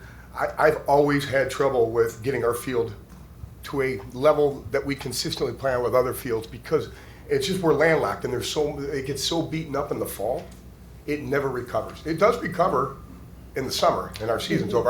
Our field looks awesome and it's not that anybody could do anything more for it. It's just grass needs time to recover, and because of the sport being played out there, it never gets the opportunity to recover. And then, how about the infield? Would you just the dirt infield, or is there a different option there that makes it even more usable or less wear and tear on it? I tend to just keep my opinions to the two fields that we've played on that are turf. UIC is a turf field. What makes theirs different than the other one that we've played on, which is Wheaton College, is UIC has a dirt mound. Wheaton College is all turf. And I think there's benefits to both. There's less maintenance at the Wheaton facility. But I just know that it's one game after another in tournaments that we play there, and there's very little maintenance to prepare. And every time I've played on one of those fields, I've always said, and the kids are excited about it. It creates a pretty nice. So you're talking like the infield, except for the pitching mound. Yeah, I've never played on a field that had actual dirt on the infield. It looks like it. Even the college stadiums that have it, but that's just brown turf. So, but there are ones that, like in pro baseball, that's cool because they have a dirt mound, but now they're actually, some fields are being made with a turf mound too. So if the infield is turf also, that makes it more usable for other sports. I think that from what I hear, it's a lot more maintenance for a non-professional facility to have dirt and turf because of the transition. When the dirt gets wet, it sinks, and then when the dirt is like soft, and then the transitions cause problems. So my kids have never played on it. I've never coached on a field that had dirt and turf. So I don't know. I couldn't really comment on that. I don't want to spend too much time on the exact schematics of this diagram because I do know it's not perfectly measured out. But John or Chris, the outfield in the spring needs to be a permanent structure, and the way this is drawn, the outfield fence, right? So can girls softball play with that boys outfield fence there? Our fence that we have is permanent temporary. for baseball season. At the completion of baseball season, the fence is removed. So I don't know how how on turf fields that they put fencing in up for the season. Obviously, there has to be an anchoring system. I don't know how it's done, but I'm sure. I'm just thinking more of the practical reality that it's going to sit right on the edge of the girls softball. Well, Peter, that's how it is now. And never mind. Remember that. Well, so just to be clear, though, the top field in that diagram is our lower level softball field, which does not have a fence. Even though that the line is showing that there's a fence there for the lower level softball field. We don't use a fence for that. We only use a fence for the varsity baseball field and for the varsity softball field, which is the lower softball field on that particular diagram. And the varsity softball field fence comes down when the other field is being used. Right. Right? If we're playing It's easy to if put we're it playing a together. freshman game and a JV softball game at the same time, then the part of the fence comes down so they can play together. Okay. Chris, please. For the architects, and you might have covered this, the entrance and exit, is that at the bottom of the rectangle on the East Avenue On the mall. mall? Yeah. And then would the anticipated drop-off and pickup be at Lake Street between the parking garage and the stadium? I guess your first question, the entrance has always been anticipated to be in the southeast corner, and that would be where the connecting link to the existing building is located. So, for your primary circulation path, whether it be from the existing building or from the mall, would be at this location. It's assumed that most of the parking or most people that are coming to the facility would park in the parking deck, so they would also approach from the mall. And we thought that it would be best to incorporate drop-off and pickup at the mall or in the parking deck to minimize the amount of traffic that's on Linden. Yeah, so that's the goal, to minimize traffic impact on Linden and then up through Erie, and to keep it focused along Lake Street. Yes. But to be, Linden literally couldn't support it. I mean, it's just. Yeah, I know. I'm just. If you've ever been there during football season. Yeah, I'm just clarifying that. but to be very, very clear, we would not be using the mall for drop-off and pickup. Correct. Correct. Right, just to make sure that that's clear, because that was done before, and that was not a good scenario for anybody, so. Okay, you'd be, drop off and pick off would be down by the stadium. Yes. I do think on this, any of the threes and the other one, looking at the connection to the existing building is still important. For instance, if, for visiting team and spectators, do they go through the school or not? Or do they walk up to the mall and use a so-called public entrance in this building? And is this a fully standalone, so all restrooms, concessions, storage pumps, is everything standalone in this building? Or does it have its own elevator, or is the elevator using the accessibility from the school, leveraging the bridge on some of those? The program that we've developed and then we're working towards in all the options is that it is completely a standalone building. The second floor connecting bridge is purely for the convenience of the students and staff that are going to the pool for PE classes. But the elevator, the locker rooms, concessions, toilet rooms, all those support facilities would be housed within the natatorium building. Okay, and if we compare the freestanding building then to the parking garage scheme, that scheme has an opportunity to leverage some of those existing assets in the main building, such as an elevator or. Yes, but for consistency, for all the options, we've made the same assumptions that it's acting as a standalone building. For the drawing purposes, but when Yes. we get to actual design phase, it doesn't necessarily have to be. Correct. And are we any further along on understanding the off-site improvement costs associated with these schemes? Do you mean the impact of moving something? if you move to sport. Something I else? think exclude note. Placeholder numbers? Yeah, I don't think so. I'm looking at Dr. Soya here and wondering if you want to comment on any of your conversations about that. But I don't think, we certainly don't have numbers. But I just don't know whether there were pieces to add in this scheme from the conversations with the Park District and others. We haven't checked in to know whether you have anything to report.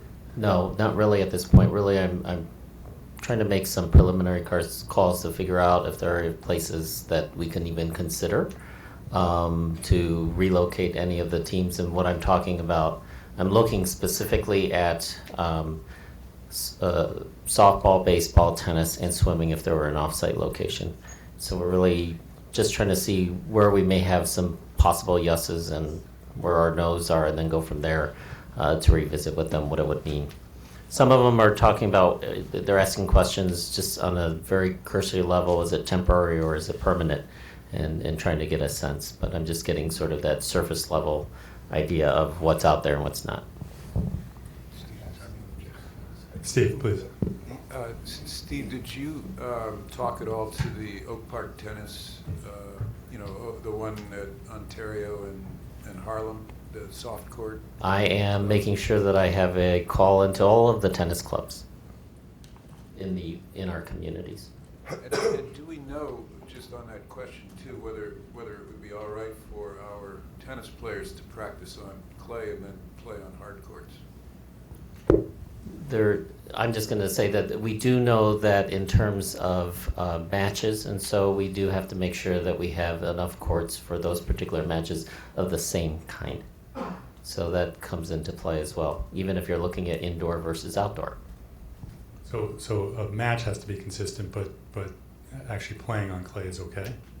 Playing on the clay would be okay. I think you might get some different opinions from some of our tennis folks if they were here. And the only reason I say that is that we would probably be the only team then in our conference playing on clay or practicing on clay on a consistent basis, which puts us at a great advantage when we have a home match and maybe not as good of quite as advantage on all the other matches. Changes the game, and I want to really emphasize that we have had significant representation of baseball and swimming in these conversations, and not of tennis and not much of softball, and so anything we would do that would affect them absolutely requires deeper conversations with them. I mean, we obviously had some representation of youth softball from the community, but haven't really talked to much to our high school colleagues. I think it's really important to make, and I understand, for whatever reason, it's been portrayed a baseball versus softball thing, and nobody's ever asked me my opinion on it, and that doesn't matter. But I just would like to get one thing straight. There are, I don't know how many baseball fields there are in the community. There is only one baseball field in Oak Park and River Forest that could fit a varsity baseball field, and it's at Lindbergh. And Lindbergh's fields are not enough space. What people don't understand is the Pony League, and I'm only going to speak to them because Little League Baseball, while I really appreciate their support, we can't play on their fields. What it would affect would be Pony League, and that would be the main one it would affect. But what's not on the record is what they've already are doing. They go through a third of their season, and their kids never practice really on a field because the freshman and sophomore baseball teams practice on it. So they're already giving up their fields. They don't practice. They literally, if we get rained out and they have Pony League, we bump them and they have to go, kids come on their bikes to go play baseball, and literally we tell them you can't play but they're already making a lot of sacrifices. One of the things that last week they had the 3 baseball fields. Is that still something that can be considered at Lindbergh or no? Because I think it's important. If it can't be considered, then we have to say, if we're going to move baseball, then we have to find a place to move baseball to. If it can't be moved to Lindbergh, I think we should say it can't be moved to Lindbergh. We are now, and I'm, like I said, I'm open, I'm objective, but we are right now probably the only sport in the school, maybe John, you could tell, we have a level that doesn't have a place to practice every day. Freshmen and sophomores alternate each practice day on who gets the field, because there's one field for 2 teams. And if you can't add something to them, then I think that it's impossible to even consider going to Lindbergh. Not impossible to consider relocating, but I think the only field big enough right now is Lindbergh, and if we can't add a field, then I don't think we can go there. So, Paul, why don't you comment on that, and then I want to move us to a more formal walkthrough of each of the options, and because we're moving into those conversations, and so let's do it more intentionally. I would say the chances of adding another field at Lindbergh would be very, very, very, very slim. In order to do so would require a multi-use facility such as this, where you had turf so you could regain the space of the infields. I know for sure the appetite for such a facility in that neighborhood would be 0. And I don't think we could get it through. Just from we've been down that road with we actually do facilitated community park planning projects, and we went through that exercise just 6 or 7 years ago, and there was certainly not the appetite for that type Right, so of I want to actually pick up on that, Paul, to just warn us a little bit to not try to solve this problem at the table here. As I've had these conversations over the last month and a half during all this, it feels like just about every idea that's ever been thought of has, that you could think of has already been vetted by somebody, and it's going to be very hard for us to come up with a new great scheme. So it just, and if we're going to try to do it, I think we need a much more targeted group that's out there, beating the bushes, whatever that term is, to try to find that. If we try brainstorming at the table, we'll be here all night and we'll leave frustrated, I think. Did I stop the conversation with that? Peter, did you want to say something before I try? Okay. We don't have any drawings on the renovate plus off-site option. There's really nothing new to report on that, other than some of the same kind of things as I was just saying. There've been a couple, as Steve has had conversations with the Park District. There've been a couple of inquiries about potential off-campus sites and what it would take to make something work, but really nothing that's ready for reporting, and unclear. Now, I wouldn't say that I have a clear path to say there's a lot of hope. I'd say there are a couple of conversations that could be had, but it's not quite clear whether they would come to fruition or not. So that's about all I can report on that. Yes, Ralph, and then we're going to go to pros and cons of the garage. A question about what you mean by renovation. My understanding of how we're using the term renovation is fixing what's wrong with the current pools, but not moving the walls, not making them bigger pools. Mm-hmm.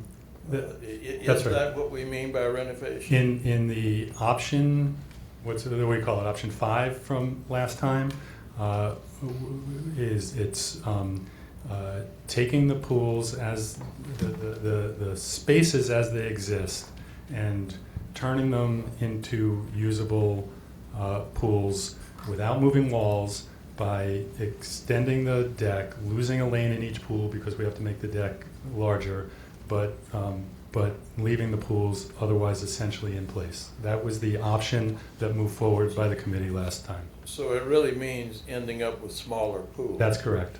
That's correct. Losing one lane in each pool. And none of them would be used for competition. Yeah, Joe, why don't you comment on that?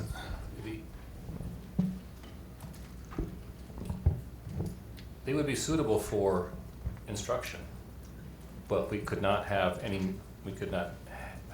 host a meet for, of course, diving would still be gone. The boys and girls swim seasons would be off-site or gone, and water polo, boys and girls, would also be gone. That requires a 6 to 8 lane, 25-yard pool. So all of those sports would have to be off-site, and in the event there is no off-site option, if we renovate the pools, those sports at Oak Park River Forest would cease to exist. There is no other venue for them. So if we can't compete, if we can't practice and we can't compete, then those sports die. Well, has it been confirmed that those renovated pools would even meet our physical education needs? We've had those discussions, and we've been told that, John, you can speak to it again if you want, but as I understand it, we're feeling near capacity with the amount of water we currently have. We'd be losing some water at the same time that we're growing students, so it would make it much tighter. We would have to be much more creative or change the program some. So it would not meet the needs even as well as the pools do now. Is that an accurate? Yeah, yes, we would, Clay Reagan, our division head for PE, says that he would most certainly be able to still conduct a PE curriculum for swimming. It would look a little different than it looks right now. I have a question for John. Is it true that water polo and competitive swimming and diving would die if the current pools were rehabbed consistent with current guidelines? What is true is that we would not be able to host any competitive meets or games here. That's what is true. We would not be able to host a swim meet as we do now. We would not be able to host water polo matches as we do now. Could we figure out a way to be creative and have practices? I think we could. It would be difficult. We'd have less water. Teams might be smaller, things of that nature. But what is absolutely accurate, as Joe said, is that we would not be able to have any competitive activities here.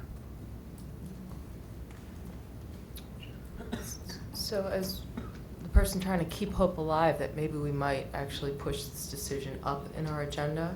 I know there's been a lot of work, a lot of conversations, a lot of email that went on this week, but where we were last week is we went from 11 to 5, and we said to go from 5 to 1, we would need to know the cost of additional parking spaces, we would know where the sports would go off-site, and we would know where we would buy a new site. It sounds like not only do we not know those things tonight, nor will we know them next week. And so to seize on what was said earlier, which I agree with, is we're not going to micromanage this process, we're not going to brainstorm all the solutions, and we're not going to solve it. So it sounds to me that tonight we know as much as we're going to know for the next couple of weeks. And I wonder if when we run through these pros and cons, we can't just take a vote and pick one. Taking your last comment first, we cannot just take a vote and pick one because under the rules of how we operate, we did not put on the agenda that we would have an action item tonight, and so we are not permitted to do it under the Open Meetings Act, as I understand it. Can we knock some off? We can come to a consensus on that, I believe, yeah. Yes, you can make a priority listing that it's not an action Yeah, absolutely. item. All right. Steve? Just, and tell me if the answer is you don't know. But on the question of off-site construction of pool, I remember in hearing that when Ridgeland was renovated, the lifetime of the shell, which was not renovated, was 10 years. And that was about 2.5 years ago that estimate was made, which leaves the lifetime at about 7.5 years. But if we were to put a roof on and renovate the shell at Ridgeland, the earliest we could finish it would be, the pool would have 4 or 5 years left of life. Is that about right? Yeah, there'd be no reason to do Ridgeland. Our engineering team has looked at this, would require rebuilding the shell, which basically puts it in the same general price range as the other options. Right. Can you explain what you're talking about exactly? Some of us are not.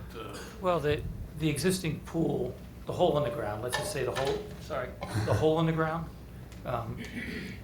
as was mentioned, they all have a lifetime expectancy, and this one's, we're at about 10, somewhere around 10 years at the end of our project. So, we have to, Park District is planning, we'll have to plan to significantly refurbish or redo that hole in the ground, the concrete and everything else around the hole in the ground, sometime in the next 10 years. Now, it might go 15, it's one of those things you check it all the time to make sure how it's holding up, but yeah, at some point in time in the useful life.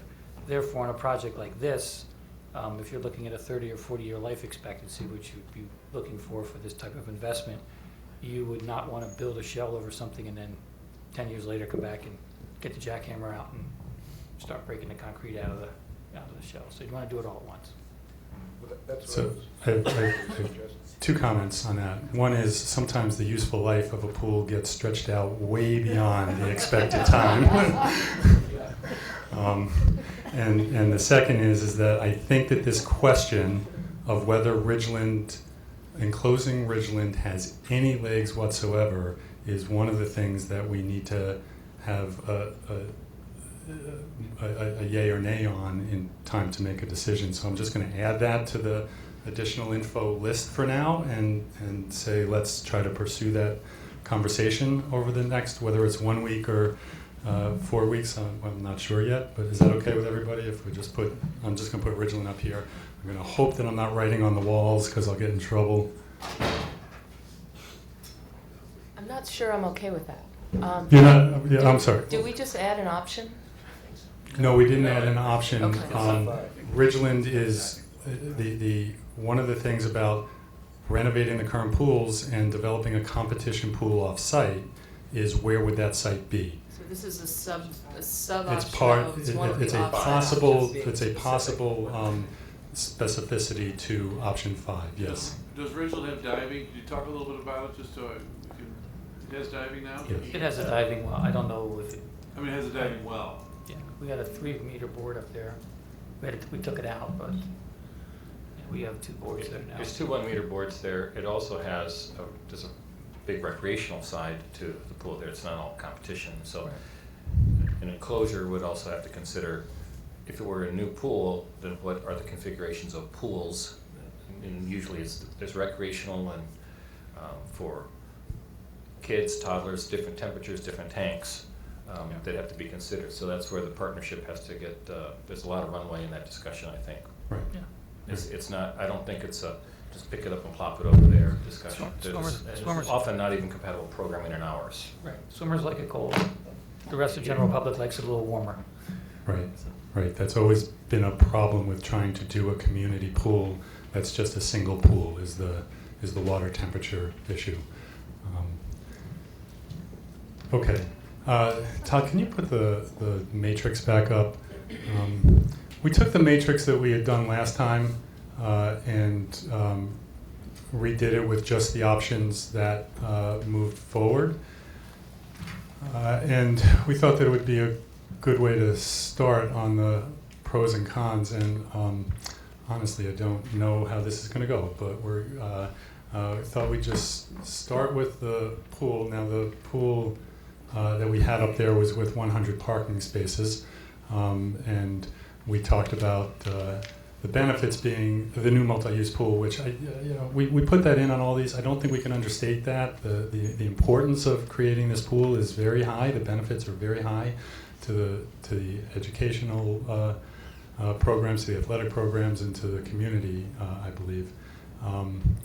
We bring diving back. It says, I'd like to put the word opportunity to repurpose existing pools. We really don't know what we're going to do with them, and as I said at the beginning of the meeting, in the timeline, that's a decision that would be part of a process over the next couple of years. It would be much more space, on any of these, the long course pool provides much more space and much more use for feeder groups and other community use. And we'd have 100 or 120, 130 spaces in the new scheme. Of course, that means we lose some, and the impact on the neighborhood is significant. We've got our disruptions, and the big challenge is figuring out where the cars would go, right? So is there more to be said about the pros and cons of the garage site? We heard some new estimates of cost tonight, so clearly cost is a renewed concern. Can I point something out? Yes, please. That the parking garage as it exists right now is, I would say, 10 or 12 years old. Mm-hmm. And when it was built, I believe that the estimated life of that garage was 30 years. So if it truly is 30 years, which from conversations I've had, and maybe the architects could speak to this, but I understand that it's really not a 30-year garage, that it's more like a 20 or 25-year garage. And so we're actually realistically looking at a garage that if we did nothing to that garage, if we didn't put the pool there, we're still going to have to redo that garage in 15 to 20 years at the furthest. And so when we look at the price of this pool with garage spaces and the sticker shock of, oh my God, it's $50 million, we're taking into account that this is giving us parking for a longer period of time than, we're going to have to replace it anyway in 15 to 20 years, or 15. So I guess it kind of tempers the shock of the cost of a pool with parking. So I just bring that up so that we understand that this is not a 100-year garage. This is a garage that it will have to be replaced sooner than later. Great. Helpful, thank you. Other thoughts on the garage, Kathy? Jeff, just- You guys okay with me standing here? Is that all right? That's fine. Generically highlighting that no loss of green space in the community. That's one of the biggest great. benefits of this one. I'd like to see additional parking counts done. I thought the initial study was fairly limited and it only looked at 1 or 2 days. I think that if we're making a decision of this magnitude, we should have a much broader cross-section of numbers, maybe, sampling several weeks, not several weeks, but different days during a couple weeks, just to get a better idea of how much utilization actually occurs in the garage on a day-to-day basis.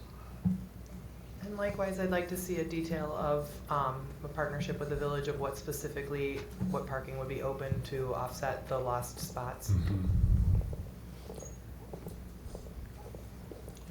There's something I'd like to add.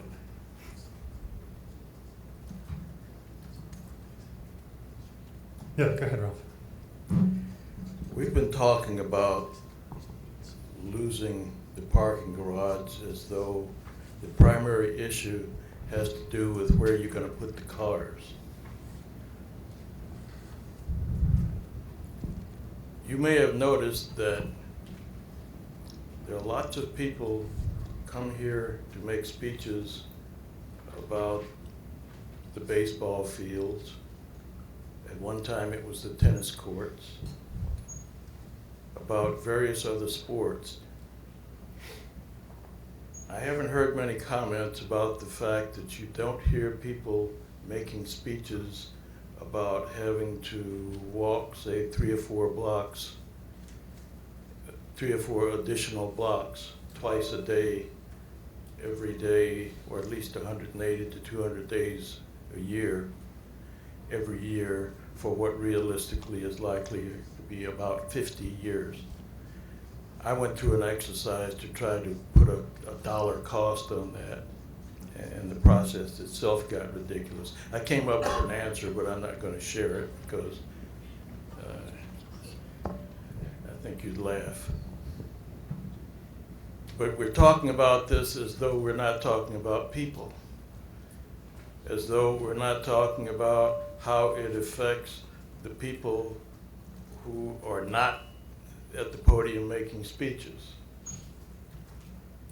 Well, this is more a matter of how it affects a large number of people, a larger number than those who have families with kids swimming or families with kids playing baseball, etc. We're talking about approximately 300, well, the capacity of the garage is 300, so we're talking about somewhere between 200, 250 people who are affected twice a day, every day. Not the same people over the next 50 years, because we do have retirements and new people. But it is a much larger issue than the one that you are able to observe. Now, why they're not making speeches? Well, I have some ideas. Generally, it falls under the category of working conditions, and we have become accustomed to having working conditions settled across a bargaining table. And it's likely that that process will continue. But when the problem is solved across a bargaining table, guess where the costs are going to be borne? It's not the small matter that it appears to be. The people who come to these meetings are, well, I've heard very few people speak against tearing down the parking garage.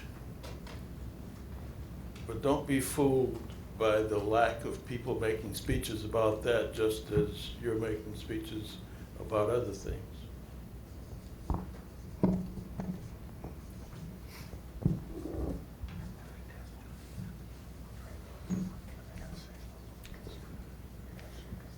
Okay, Ralph, so I just captured it as two different points. One is about your concern about the walking distance and time used doing it, and the other is that there are Over a 50-year period. and that there are many users of the garage who you think are opposed but are being silent. Did I capture both your points? Thank you, And Chris. it'll be quick, and I just assume, I've sat through 5 meetings of these now. Dr. Soye did make mention of the faculty's concerns. And then we talked about it again last week, and I didn't bring it up again, and maybe that's my fault as being a faculty member, but it is a large, I'm not gonna say what percentage of the faculty, but there's concerns for reasons that we pointed out earlier for teachers that bring stuff in the morning to school, the longer travel, and then specifically, teachers that stay at night to coach. Some of them fear safety-wise to walk a great deal. So I just thought, it was brought up in 2 meetings. I think it should be brought up a 3rd time that the faculty, there is a concern of them of losing that. And that's Thank you. specifically why we asked for a schematic to see where the spaces might be. I hardly doubt it's gonna be 3 or 4 blocks for every teacher, but I think that schematics answers a lot of those questions until we have it. I think it's kind of a moot point. Okay, thank Jeff, you. just one more thing. Yes, One more thing John. on parking, sorry. Remember what Dr. Osoya brought to the table last month as well regarding the number of events that are here after school and in the evening. And again, I'm not necessarily opposed to the parking garage being a particular site, but we need more information. And if we're gonna gather information from the village about parking schematics, it can't just be during the day for faculty and staff parking. It has to be in the evening hours. And where do these people go when we have not just a Friday night football game, but that's a large event, but graduation, other large events that are here where that garage and the Pilgrim garage are completely full. All right, thank you. Tom. Yeah. The landscape has changed a little bit with the new data in terms of what the costs are, and so I'm just going to recalibrate, and that is, last meeting I passed on 2A because it appeared that from an economic standpoint, we had some potential parking solutions that were, I don't know if they're reasonable, but it wasn't what we've seen today. The board had seen prior a proposal that involved underground parking, and it was taken off the table early because of the costs. The cost of each parking space that we're talking about here is $125,000. So that's a lot of money to park a car, okay? And so I just would say that either, I don't know if we can go back and bring the no additional parking back to the table, and I don't know from a process standpoint, but I certainly support the work with the village and look for other options, because in my opinion, that's a lot of money to park one car.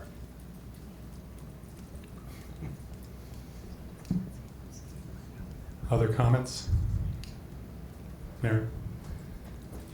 I like the parking garage because of the proximity to the athletic facilities. You like the garage site, you mean? I like the Site, site, yeah. yes.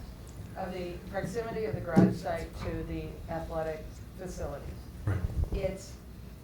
It makes sense for the kids who go to school here. It makes sense for the people in the community who will use the facility to be able to go from the parking garage right into the natatorium and not go into the building. So for security purposes, it makes sense. And the question, Tom, the $125,000 per car, yeah, probably at the high end it is that much. But I think that there's been some suggestions as to how to maybe reduce that amount of money per car. And so instead of going down deep, we go a little higher. So I think we need to think about that this isn't about so much, I mean, things that need to be considered are faculty parking, event parking, because that's what's going to keep people wanting to come to Oak Park and send their kids here. send their kids to this school is that this school makes sense in terms of the people who work here, the people who go to school here, and the people who live here. But when we're looking at a site for the pool, we need to look at a site that works for everyone and also works for the people in the community who live here and want to see our property values raised. And we need, I believe, we are committed to this pool happening, and we need to make it a viable option so that it will get built, and as opposed to not being built. And with a high school, with a pool, a natatorium, that's something that attracts parents with young children into a community. So that's going to all benefit all of our property values. So, I mean, we need to look at this as the overall picture, that the garage site makes a lot of sense because it meets the needs of the students, it meets the needs of the faculty, it meets the needs of people, schools we compete against, and other events that we have here, and it meets the needs of the Oak Park River Forest community. Thank you. Trying to capture that a little bit for all options. I'm going to even put property values on here. That all options, the pool and particularly non-campus pool that does that meets all the needs, serves the school and the community well, and that's a really important point for all of this. And yes, doing it as opposed to not doing it is the goal here. Peter. Thanks, Jeff. You know, because I wrote to the board prior to this committee even being put together that I'm a supporter of keeping some parking here in place. In fact, I would have said originally you should keep the garage and find another spot. As an immediate neighbor, the burden of throwing those, and it is 280 to 300 people who park there every single business day that the school is open, dumping them onto the neighborhood streets just brings back all the problems that existed when I first moved here. And it was a problem to live in this neighborhood because literally you could not have a contractor come to your house, you couldn't have people over for dinner. When I bought my house, the building was here. I understand that. I welcome the after-school activities and nighttime activities, but to literally have all of these streets parked from 6 a.m. till 9, 10 every day is an untenable situation. Paul, I thought, came up with an excellent middle ground. Keep 100 spots or so of parking within the facility. Use the south of Lake Street field along the South Boulevard parking. And I think we in the neighborhood can share some of the burden and dump the rest of those cars, the other 150 cars, on the east-west streets and maybe not the north-south streets. And we're going to have to talk probably block by block how that's actually going to get zoned specifically. But yes, it's expensive, but I just don't know how you tear down that garage to put up a building and completely eliminate parking here. It's not a tenable solution to me. Okay, thank you. Steve? Yeah, I would just say, I don't know what it would cost, but if you have to rebuild the garage in 15 or 20 years, it would be a lot less expensive, just as it was to build it. Without a pool, though. Is that what you're Without a saying? pool, yeah, it would be a lot less expensive. Right, right. Steve? I was just gonna say a couple of things. That one, I do think that while the parking would be expensive, there's the importance of the teachers to the school and the school to the community is really the school in my mind drives community values. We don't have great schools. We don't have people that want to flock to Oak Park to live here. And so, granted, we had great schools before we had a parking garage, but it really facilitates the facility for the faculty for the school. And then, while I totally agree with Tom's point about the expense of parking, and I love Peter's idea about let's go higher and make it cheaper, part of what we're buying is not just parking spots, but green space.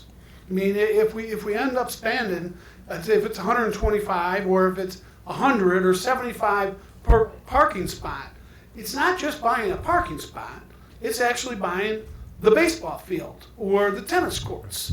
So there's a duality to the costs there because we're so hidebound or landlocked that we don't have more. So we're creating more land, which is expensive. But we have to think big. So.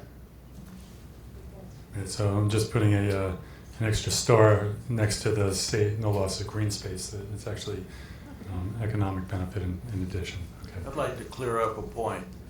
The faculty is maybe 40 to 45% of the people who actually work here.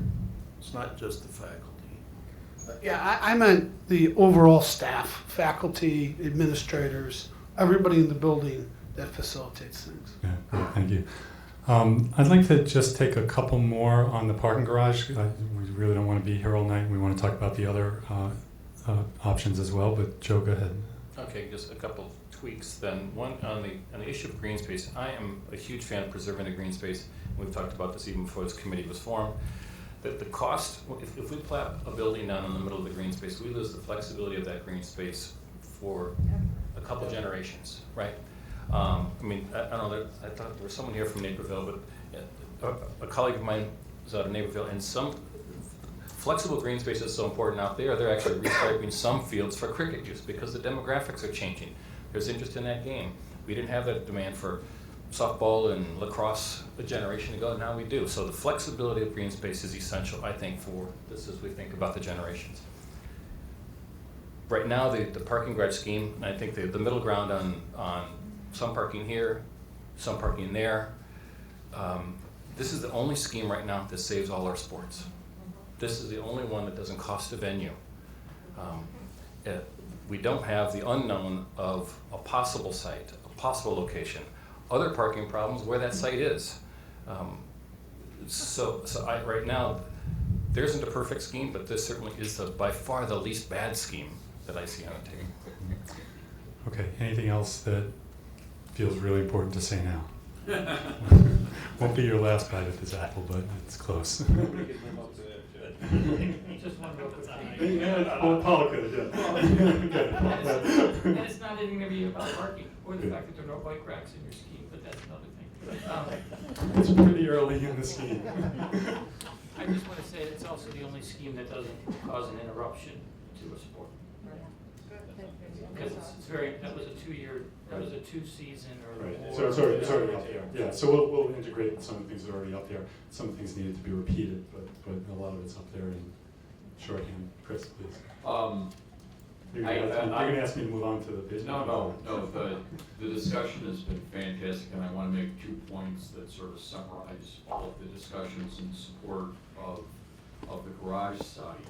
Is number one, this is the opening conversation with the larger community, because the group around this table, plus the District 200 board, has got to reach consensus on a proposal that we can then go and turn and sell to the taxpayers. And that means all of the sports, swimming, baseball, softball, lacrosse, tennis, and their feeder programs unified behind a single proposal.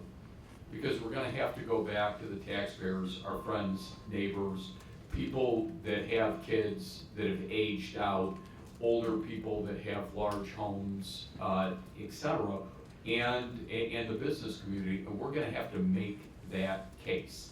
And we're gonna have to be persuasive, and we're gonna have to be succinct. And I think what this discussion that you've just facilitated here makes clear is that the argument on behalf of the garage is that it is a important, integral community asset that is going to continue to have this community viable, growing, and attracting people here, so that they're going to pick Oak Park River Forest rather than Neuqua Valley or Stevenson or Fishers, Indiana, or wherever. So I wanted to make those points. We better get it right among ourselves, because our talking points we're all going to have to repeat for the next 5 or 6 months. And two, I think the important point is we're building and investing in a community asset. It's not just 125,000 per parking space. It's something that if we don't do the parking, we're gonna be paying for it over a period of years on terms and conditions with the bargaining units. And in addition to that, we're freeing up green space. So I think that we need to be comfortable with these arguments that we make among ourselves. Fishers Indiana. Yeah, it was in one of the letters. The Fishers Indiana Aquatic Center. You know, Chris, I want to say, I think that's a great point. And to me, it goes to one of the key things here is that whatever we decide, if it's the graduate parking, if we have to go to a referendum, to me, the wrong thing to say, this is about we want a new pool, is because it's so much more.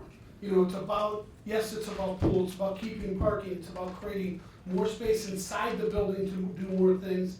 It's about saving green space for these other sports, so I darn well hope that if we get to that, that baseball, softball, all these other sports will be supportive of the decision that happens here, so that we can get this done.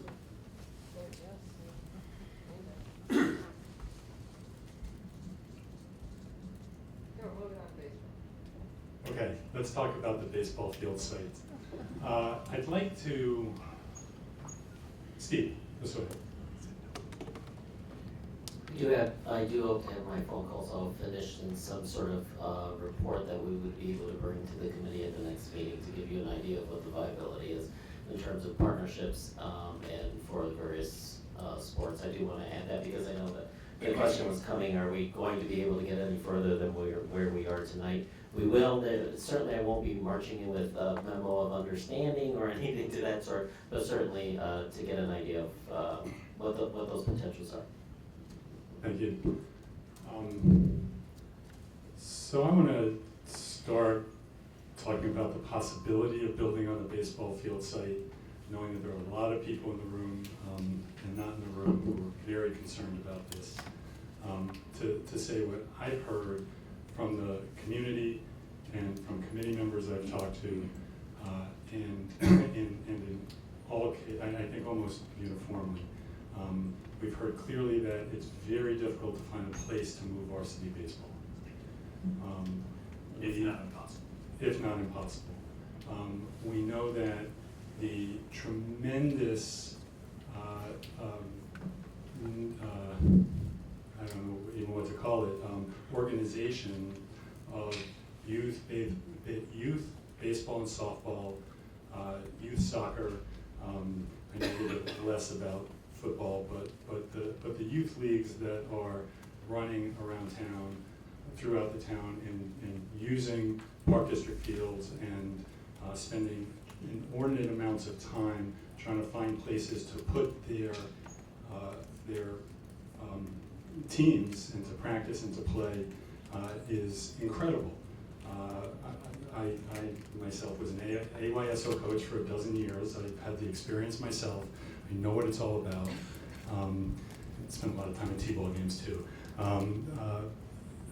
And the only way that this works is if we can find a way to move a sport offsite in a fashion that recognizes those tremendous assets and the difficulties that all those players are facing, all those teams and adults and kids are facing.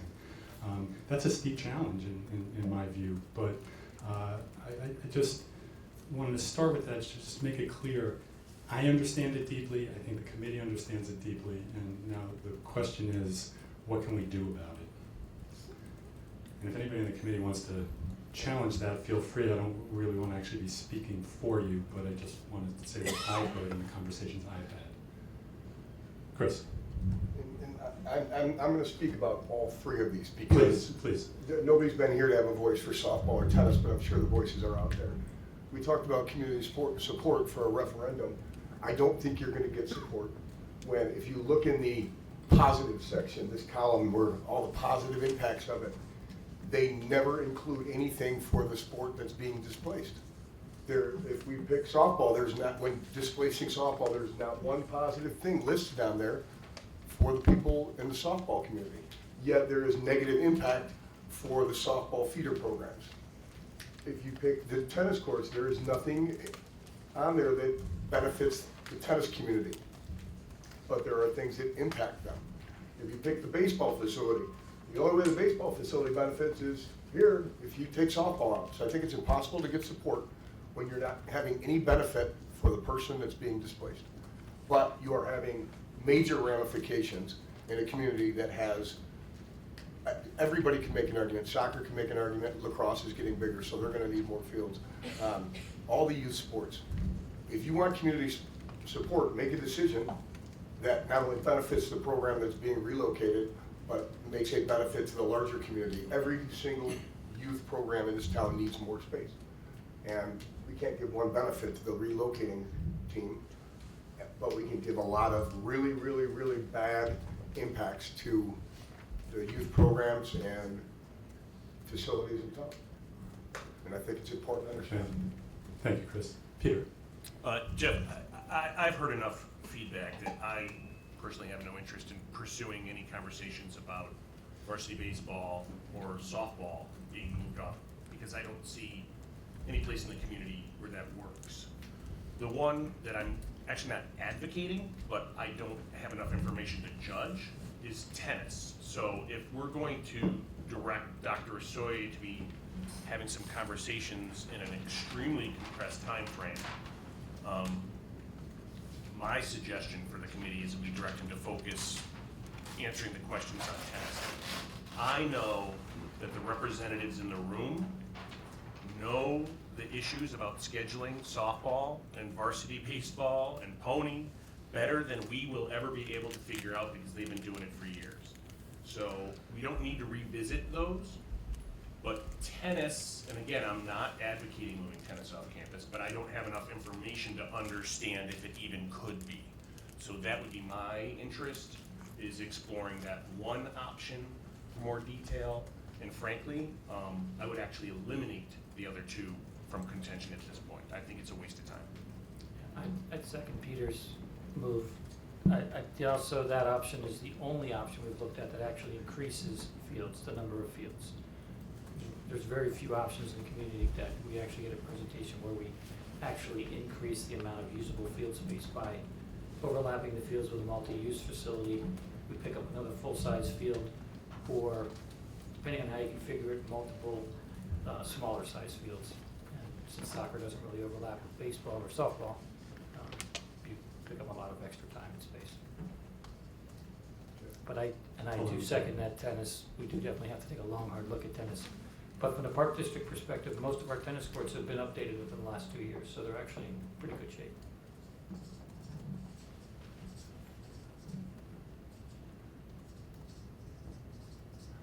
Okay, Steve, please. Yeah, I agree with the last two comments. To me, if there is room to move tennis off-site for the team, for practice and matches, the loss is PE tennis. And then it's a question of which is a bigger loss, the parking garage, in my mind, right now at least. Not talking about the option number 5, which is a bigger loss, the parking garage or the PE tennis.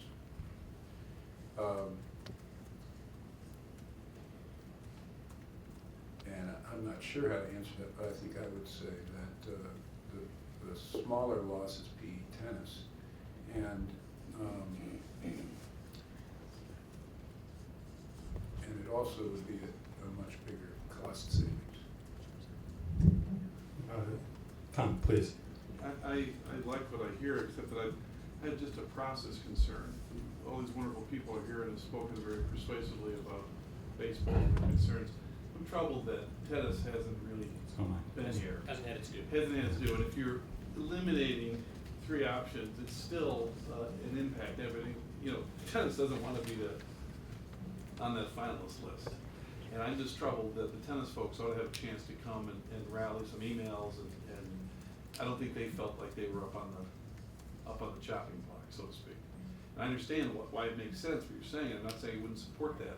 It's one of the process, but I think it's so important that whatever decision we reach, that we come to it so that it's open and it's fair, so that everybody can get behind it. And if we don't do that, I think we'll pay for it way later. I absolutely agree. Thank you, Tom. And to that point, I really think that speaks in favor of having the 2 additional meetings on the 15th of December and on the 5th of January, because that allows the process to play out.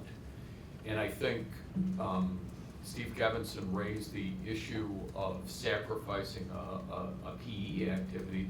I think one of the things that maybe has not been emphasized enough is that one of the essential life skills that the kids are learning in PE is how to swim. And that is a life skill that will go on for decades, even into their 70s.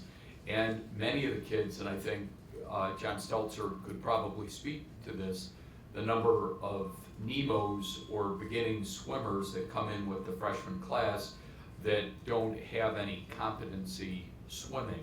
And I think that's not, if we're talking about community asset, that's something that we need to be airing out, that this is something that we're going to give to our OPRF students and their families.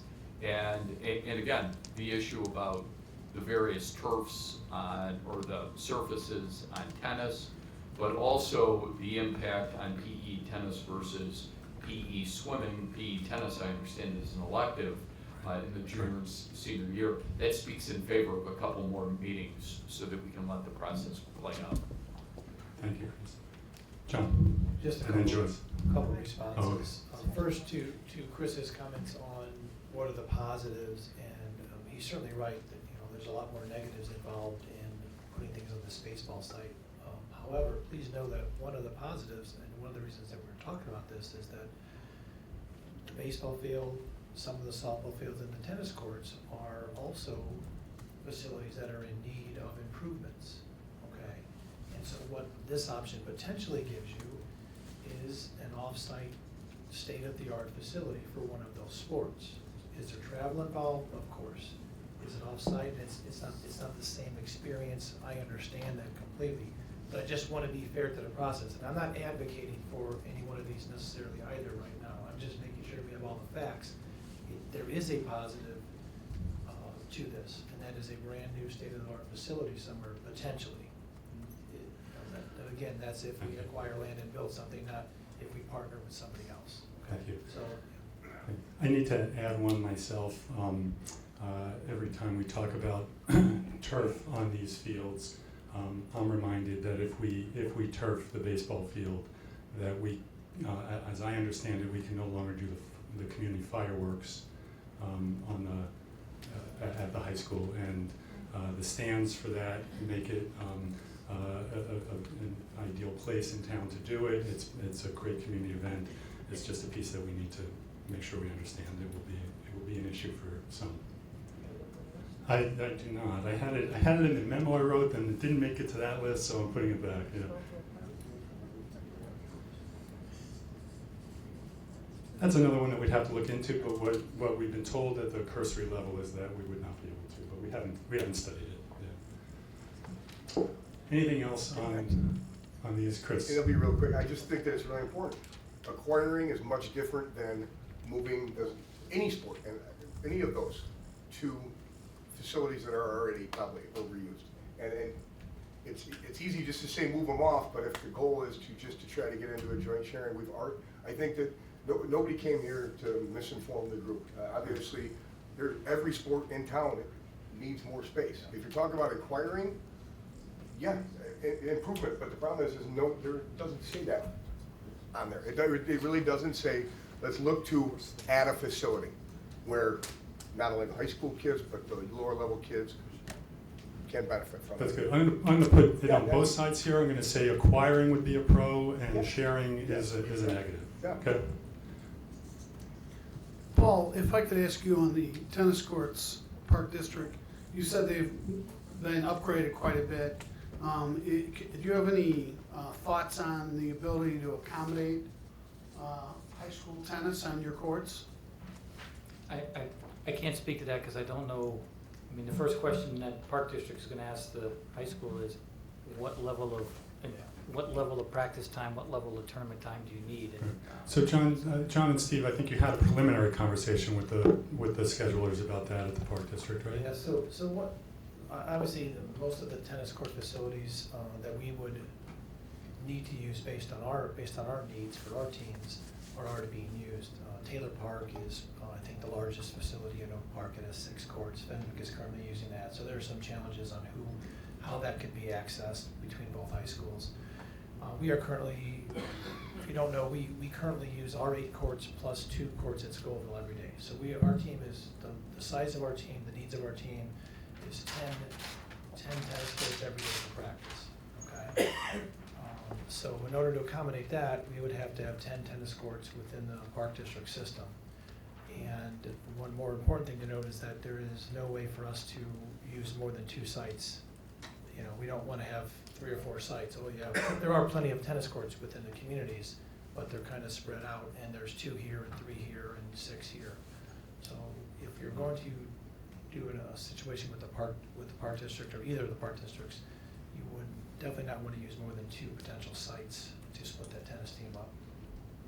And that itself is a challenge because it's, all the other facilities are 3, with maybe the exception of Maple, so there's probably 1 or 2. And Taylor, which Fenwick is already using. Well, that's 6, but in any case, Yeah. gets to be true. Okay.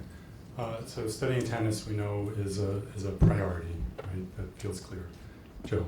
Whether the tennis, what is the court number required for PE tennis? They use all the courts. Typically, a PE class is between 36 and 40 kids. Yeah. All 8 periods, Chris?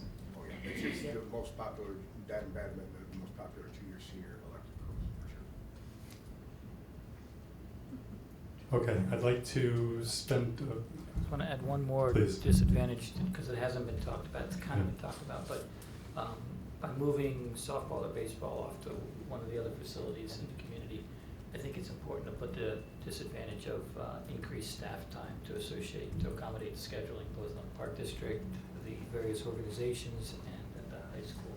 Because it's going to be. tennis too, I mean. And tennis, right, and any of those, it's already a very, very, very time-consuming process to work these schedules every year. This would further complicate it, and of course, one rain out. Lets everybody do it over again, basically, so.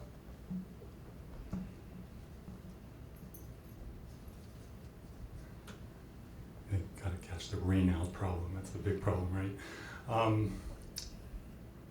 Okay, let's try to keep moving and spend a few minutes on the renovation plus offsite. Todd, do you mind scrolling up just a little bit so you can see that on here? Obviously the big one on this is the one that many people have mentioned, is that we don't know where offsite is. We had an earlier discussion already to say that we need to figure out whether Ridgeland Common is an option that should be considered a real discussion or not. But is there anything else that anybody would want to say about pros and cons or additional information that we should work on this option? Joyce, please. Well, I think just like baseball and softball, we do not have a viable location for this, so it's kind of hard to talk about this as even a valid option. Yep. And the other thing is on our cost chart matrix, we had the cost to repurpose those facilities, whereas we would need to actually renovate them. So that completely understates the cost for that option. Yeah, and we've had 2 different estimates over the last couple months about what that would be, and we left it at the repurpose cost because at this level they had just said they were just talking about a per square footage renovation, but to the point, like anything else, we need actual drawings and actual plans and actual much deeper understanding of what the cost is.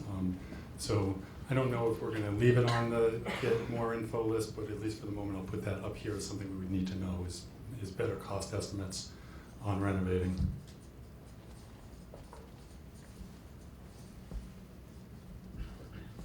Anybody else can jump in while I got my back to you.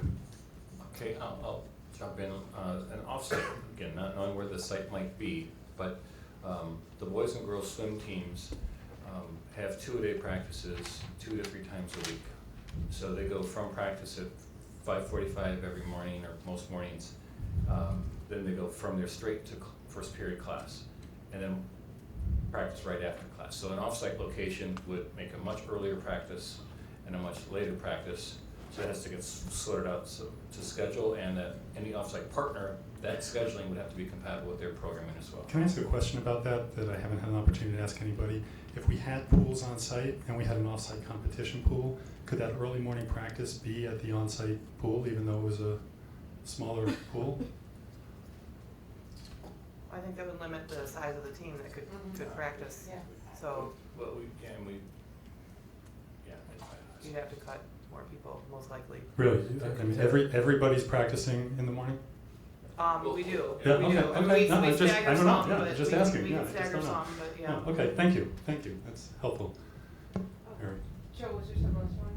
Oh, I'm sorry. The other is that, and this is an idea that some have kicked around, but the idea of an option 5 is an important point is that we're seeking a potential partner, park district wide, et cetera, some other partner to help fund an off-site pool.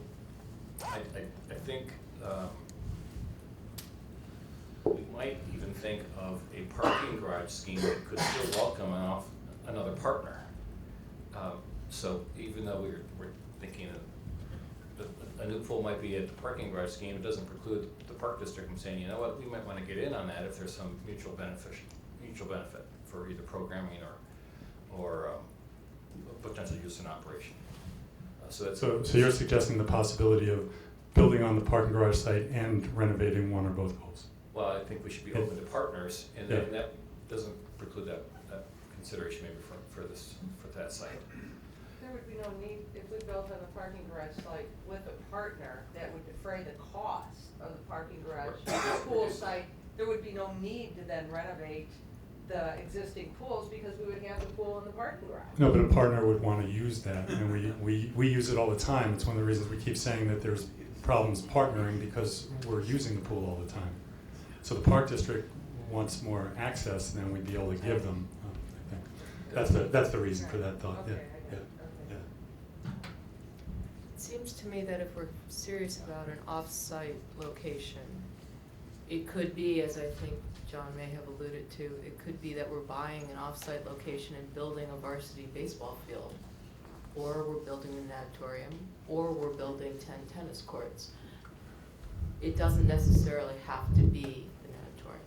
Separately, if the additional parking is going to be $15 to $30 million to build back 200 or spaces, I think a call to the Oak Park Economic Development Corporation should go on that list, because I'm quite sure they can find us a nice parcel on Madison Street that costs less than $30 million. For an offsite. For Yeah, whatever yeah, we yeah. choose to put So offsite. it's lower cost potentially, right? But we don't know that, I guess. Potential, yeah. I guess the challenge is, instead of us meeting week after week and saying, gosh, we don't know where the site Right. is, why don't we call the Economic Development Corp and get a list of the sites? They have a list of. We've had some preliminary conversations with them. And what have those conversations revealed? Are the sites big enough? Is it an option? Should we still consider it? There are 1 or 2 sites in town that might have some possibility. So I said earlier, I don't really have anything I can report, but that I also can't report that there's no path. So you feel comfortable leaving it on there? I do, yeah. Mary? Just one of the benefits of putting a pool on a site such as parking garage for the baseball fields is then we can then repurpose the existing pool sites for the expanded school population that's going to happen over Right. the next decade. So by renovating the pools, we don't get that. Right. We lose the repurposing in this, absolutely. Thank you, yeah. Oh, and then the other thing is, not only do we not have an option, we don't have a partner. I think that needs to go up there as a con. And if you're listing cons, it's most likely that space is gonna be a property that's gonna have to come off the tax rolls, which is Another- something fairly significant to think about. And it's off the tax rolls for a long, long time. Which affects all of us. It affects everybody. Everybody's property. Right. So, That's good, thank you.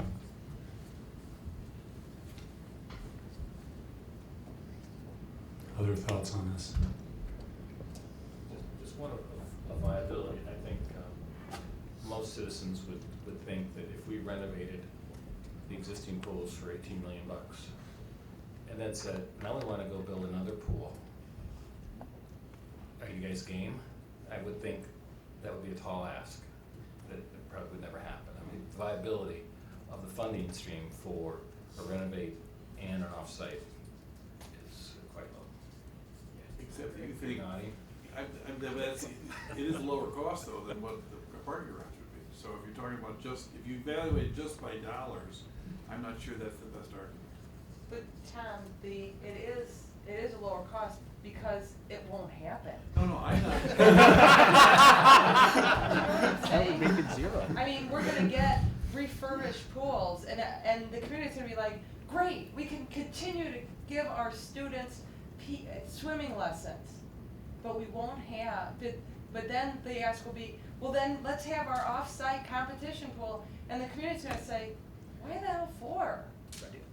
Well, do we really need a swim team? I mean, do we really wanna spend $34 million for a swim team? Come on.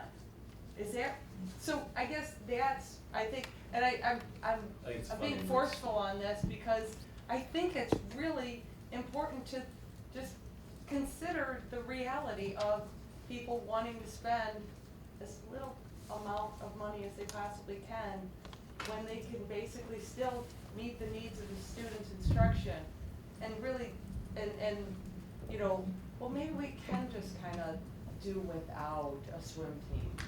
Well, I agree with you. I agree with that concern. I'm just saying that is the same concern that's going to be faced when you go to the voters with $100 million project to the parking garage, or whatever the ultimate number. Do you think you're not going to get that question when you talk about the dollars that are being spent? And I'm not suggesting we don't advocate that, but just the pure recognition of the challenge about taking this to a referendum. That's why I started with what has to be referendum and what doesn't. I want to bring us back. To. I'll let you make your point in a second. No, make your point first, then I'll make mine. It's just the pure recognition of the challenge is it. And so let's take it on full force as opposed to kidding ourselves and thinking that we'll get a renovation for 18 million and then we'll go back to the community and say, you know, we want another pool for 34. Let's take it to the community and say, this is what we need. So Mary, how I would pose that for the pro and con discussion right now is that if the sequencing issue makes it riskier, right? If we say we can do this on site without a referendum and it's going to take us a couple of years to find a partner to do the other thing, that it may make it more difficult than having one package at one time. So, but I do. The scheme suggests that the competition with the partner pool is built first off-site. Once that's complete, then the pools can get renovated. Otherwise, you lose the teams for that 3 years. Right. So we may be able to fix that with the sequencing. Last comment on this, please.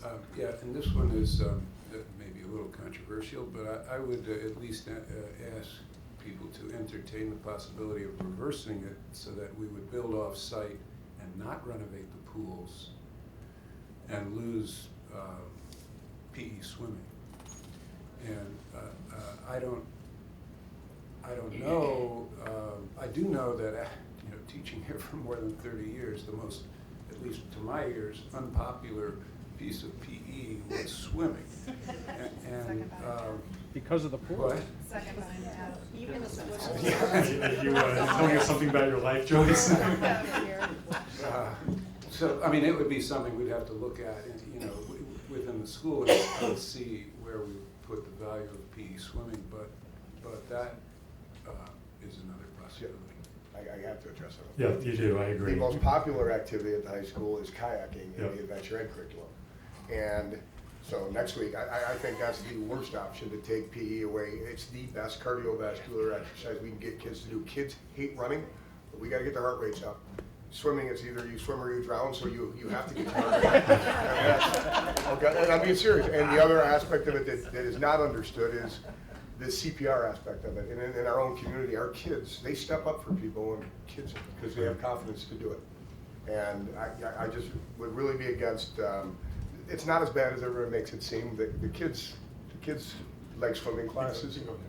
It's a handful that they get, and those kids get out anyways. And we're still don't have enough space for the amount of kids that are in a PE class. There's 45 kids in the small Right. pool. I'm going to just suggest that that's almost a, I guess, we could call it a variation on this, but it's almost putting a new option on the table. If you want to think it through and make an argument for it, we'll talk about it next time. But what I'd like to do now is just look at the list of things we said about additional information, go through them, see if there's anything that you say, yes, a priority, make that a low priority. We're not going to rank the whole thing. And then decide on the meeting schedule and then go home. Oh, no, and then offer public comment and then go home.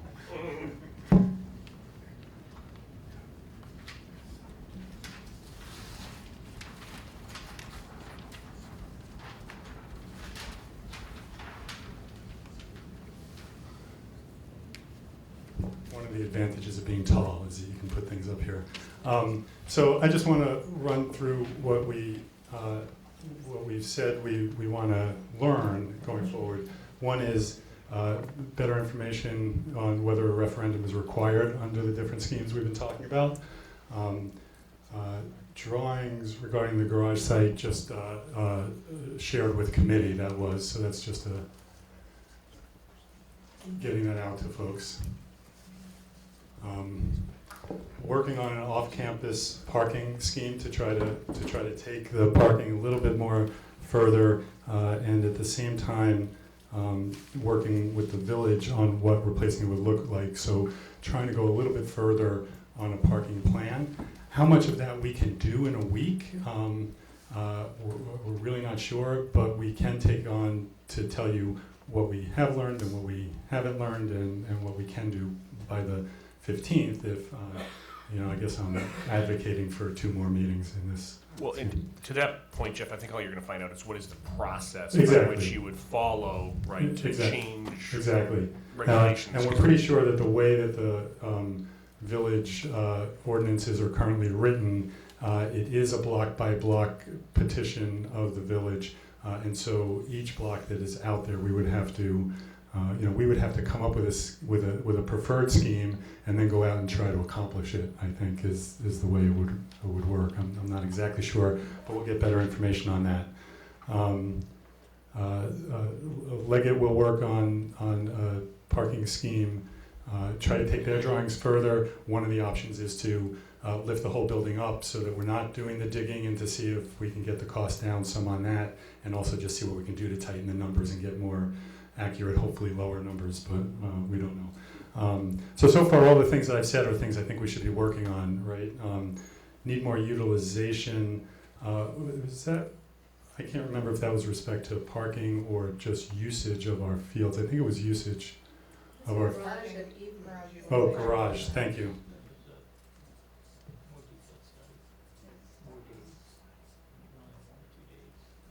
Right, so we won't be able to do a lot of days between now and when we, or whether we even should. I'm not.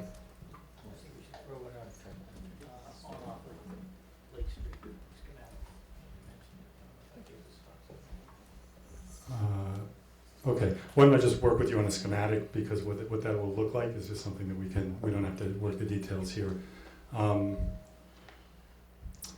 This idea of considering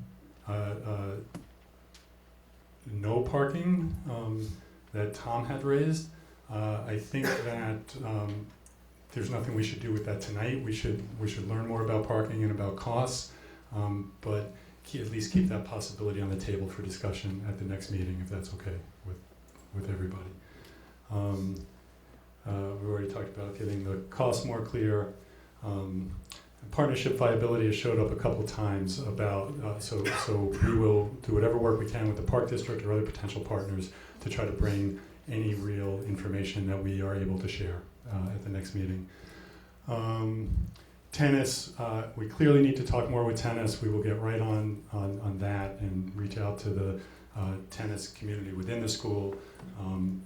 We're already talking to the Park District. I'm not sure how much of a tennis community there is outside the school, other than I know the community users of our local courts will have an interest.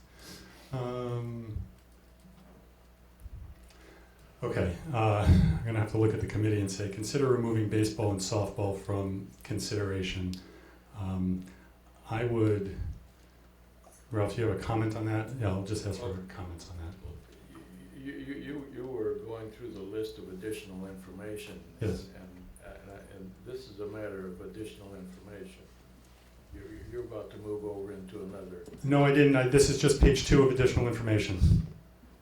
Oh, okay. Additional information became a parking lot for lots of things that didn't have a place. So if you could, is it quick or do you want to hold it? It can be quick.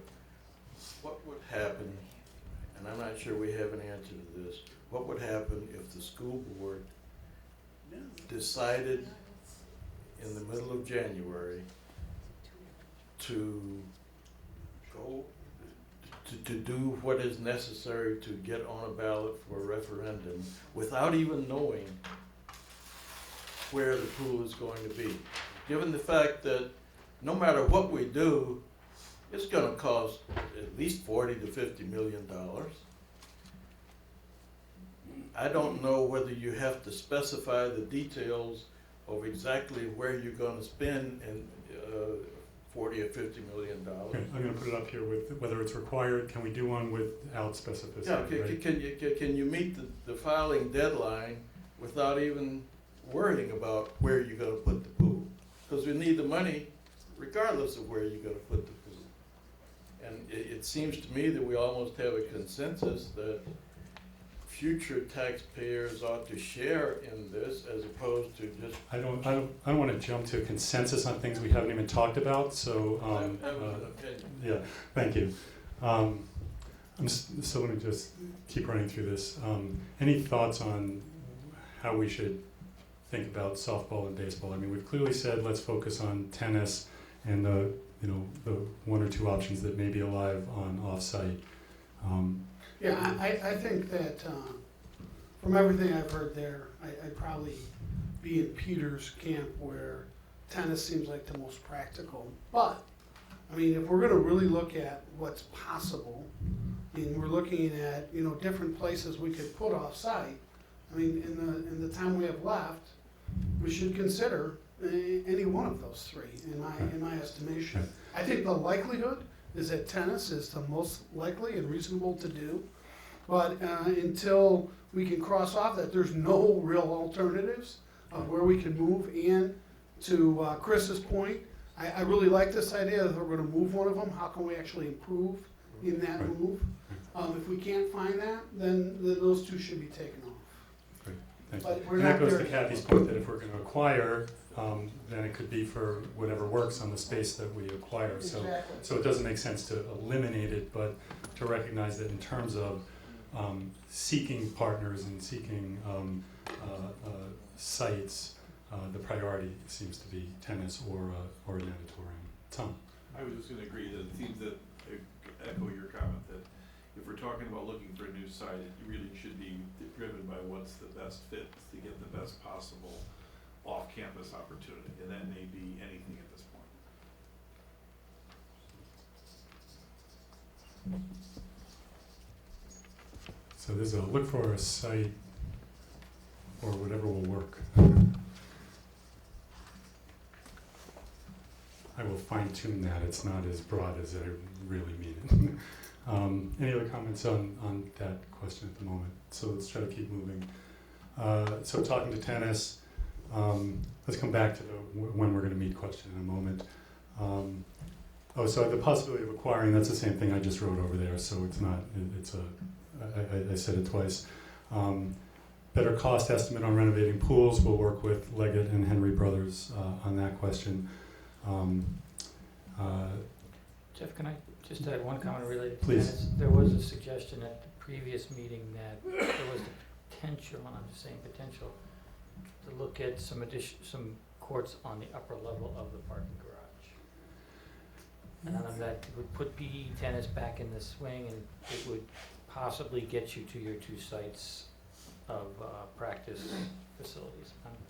I think that's worth looking at again. That's right. It has been discussed, and I think we said that in the current footprint we might be able to put 5 courts up there. But that's right, and that's on the current courts, so they're not going higher. So there was a lot of concern when we were talking about putting courts on the top of a new swimming pool building that they would be very high up and you'd have bigger wind problems and access problems. If we were able to put a roof on the current parking garage, it'd be much lower, be access to the building, and be primarily for PE, but might also be at least practice courts. But Put it in the parking garage, you'd have your tennis courts. but only 5. You'd have your 8 tennis courts. If you put the No. swimming pool in the parking. That's right. No. This is about moving tennis from where it is. If we build on the baseball field and move tennis, we're leaving our garage in place, and the current garage might be able to handle by putting a roof on and putting some courts on it. That's what again? Sorry. the current parking garage. If we took the tennis courts out today, we might be able to put a roof on the current parking garage and put 5 courts out there. When that garage was built, it was built to sustain an additional level for Right. future use. Right. And there's actually a benefit in the conversations we have had about that in the course of this, and it's come up once or twice in the committee, I think, but not really thought through. There would be a benefit of roofing that to protect the facility from weather, and that would extend the useful life of the facility. So there's some mutual benefits of that. So I'll just put it up here again. We won't do much more than say what can Leggett tell us about the very top line on that. So it won't be a lot of work, but it's. Thank you for that, Paul.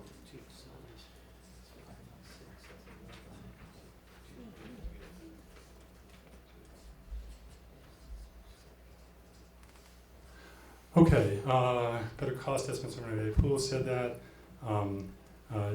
Joe raised an idea of the possibility of a partner on the garage site. As we're having the conversations we're having about partners, we'll just keep that in mind. There aren't a lot of conversations to be had, but at least the Park District should be asked that question and to see if there's any possibility there.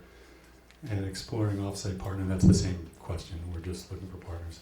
So is there any other information or approach that we should think about? Mary?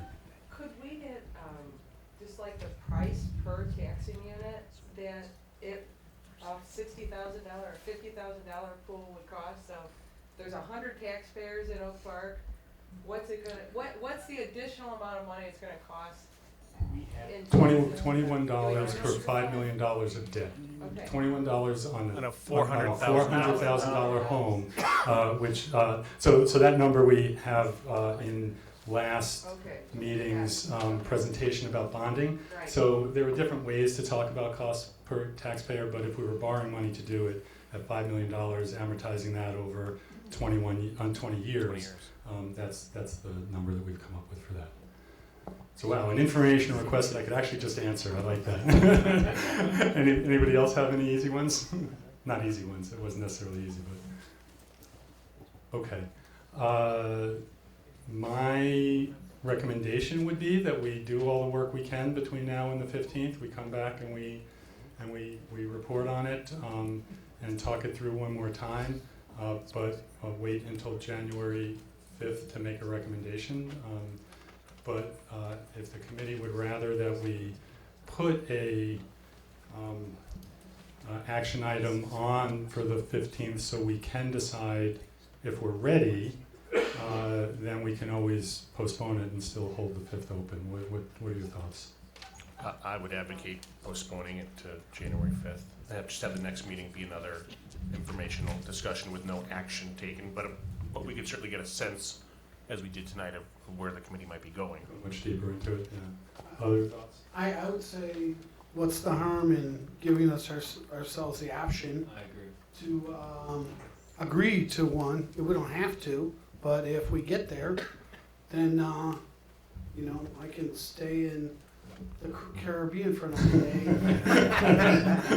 Just kidding, I'm coming back anyways. But I just think it would be the right thing to give ourselves an option next week to make a decision. I'm just being selfish. I have a conflict. I won't be here next week. And Steve won't either. And I will. But Tom, I thought you said you could probably be on the phone if we needed you. Yes. Yeah. I feel like we should put, exactly as Steve said, because as you get the information, I would also ask you to get a sense of whether or not the information is readily obtainable. Because if we have all the information we're gonna have next Monday, sitting on it over the holidays, I don't know is gonna lend any clarity, and it's just gonna cause a lot of letter writing and emails. Fair enough, yeah, yeah. Well, I agree with that, but if, Peter, Tom, and Steve are not gonna be here, especially Tom and Steve, no offense to you, Peter, Right, but but- they're on the school board, and it, that does leave me a little pause, because I feel like, at the end of the day, we need to pass something that the school board and these guys are part of that board are likely gonna pass, so I don't know what the right answer is given that. I agree with what Steve said. These guys gotta be here, and I think it's important, and I understand that we all wanna get to a decision fast, nobody more than the folks in this room. But there is an important decision here. I think there is a process at work here, just because, at least in my opinion, I think we are building a sense of consensus. I mean, there's probably a sense of where this may be going, and it takes time to build that consensus. We're gonna have to go to the community with it. So I think we should take the time that we've got, and these fine ladies and gentlemen should be here. Well, could we do something where we can have a discussion and lay it out there, but, I'm just thinking like we could get down to a decision and then have it be verified by the full committee come the 5th. And I don't know, I'm just trying to have my. Right, we could develop our proposal in that meeting. Yeah, something like that. But not. A separate question then is, because I agree with what you're saying, then why are we meeting next Monday? Yeah. If the whole committee's not here and it's gonna be a struggle to get all that information. That's a good question. One of the reasons is because if we could get better direction before the board meets on December 18th, the board would very much appreciate knowing the direction before we vote on the tax levy on the 18th of December. There may also be a purpose for the public comment. I mean, there are folks maybe that That's are out right. there Yeah, that the tennis want to folks. be here. And I made the point before about, I think the tennis community should have a chance to speak up. Well, we have another question. Once we decide which recommendation it is, there's still the question of how will we pay for it, which is not probably a short discussion. Right, we have to have some discussion about that issue, so we should start that on Monday. A week from today. I think we're gonna have to do the 2 meetings, and hopefully make some real progress on the 18th in narrowing this. So I'm sorry. on the 15th, sorry. I go to too many meetings. The 18th is the board meeting, that's right, yeah. And there's a lot of important information to digest here. The budget numbers that we've only heard back of the envelope tonight are gonna change. We need to hear them and take them in and push on them. So I recommend that we meet next Monday, and then we plan on meeting on the 5th, and we do not put an action item on for this coming Monday, given the absences, and that we move on from there. Any other comments from the committee? We had on the agenda tonight to start talking about a referendum. We're not going to do that at this hour, but we will keep that in mind. Okay, we did promise the public, and several people had signed up and deferred, that they would have an opportunity to talk at the end of the meeting. I'll make the same plea I made earlier. Please don't repeat repeat things that are unnecessary, or, well, you wouldn't think they were unnecessary if you were gonna say them, but if anybody would like to speak, Mary, go ahead first. With respect to referendum basics, I think it would be good to be informed, at least for the next meeting, just what referendum basics are. So whatever Todd is going to present tonight, if he could present it to us via email or in a separate document, if he. Yeah, good with no, that, I mean, if that's something. I think that's easy to do. It Yeah, was, just I mean, just Todd, an we were understanding. gonna talk about, the PowerPoint actually just mostly had dates and timing and then the list of things that you had to think about, so it's perfect for that. We'll Sure. send that by email. Thank you. So why don't we send it by email and we can post it to the agenda so that people can see it, I public will, can see it. I'll Yeah, Thank yeah, you. I'll get it to Ms. Cohen. yeah, that's fine. Okay, anything else from committee members? With one more plea that you respect the hour, any community members like to make any more public comment? Do you want me to go through the list? Yeah, let's do it just to make sure. Curtis Crawford? Gruber. Thank you. Been in this village very, very long time. Come from a three-generation OPRF family and been to most of your meetings. I appreciate the multiple disciplines and the care and thoroughness you're putting into this. Originally, I said to myself, why would you want to tear down a garage you just got done building? But now I've switched around. I'm leaning definitely towards the garage plan. I think it makes the most sense, but we need a lot of parking in the garage. So the major disruption will be the time to build the new facility. And one of the questions I thought about was, when they're finishing the upper part of the structure with the pool, will they be able to start parking in the lower part of the garage earlier? I don't know.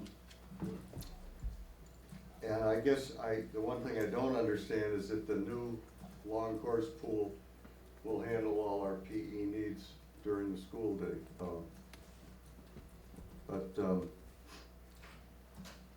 I've never been in favor of the baseball field because I live across the street from it. And I think the neighbors on the west side of Linden Avenue have been disenfranchised too many times in an ongoing manner over the parking over there. And I know I could spend an hour telling you about all of that. But one of the things I don't understand about parking is why we have student parking. They didn't have it when I went to school. Unless it's for people with physical needs that can't easily get to school without an automobile. I don't like the idea of moving the varsity baseball away from the school. I think it's an important function and it's a historic sports discipline in the school. So my question about the needs, will the new pool suffice? Or will the new pool suffice if you rebuild one of the current pools for practice and training?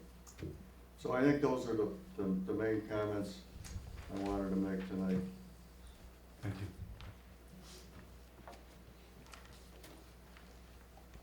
Scott Taylor, Trainer. I think all my points have been made. I'll defer. Thank you. Gary Kaplan? Present. No, nothing. Thank you, Gary. Amber?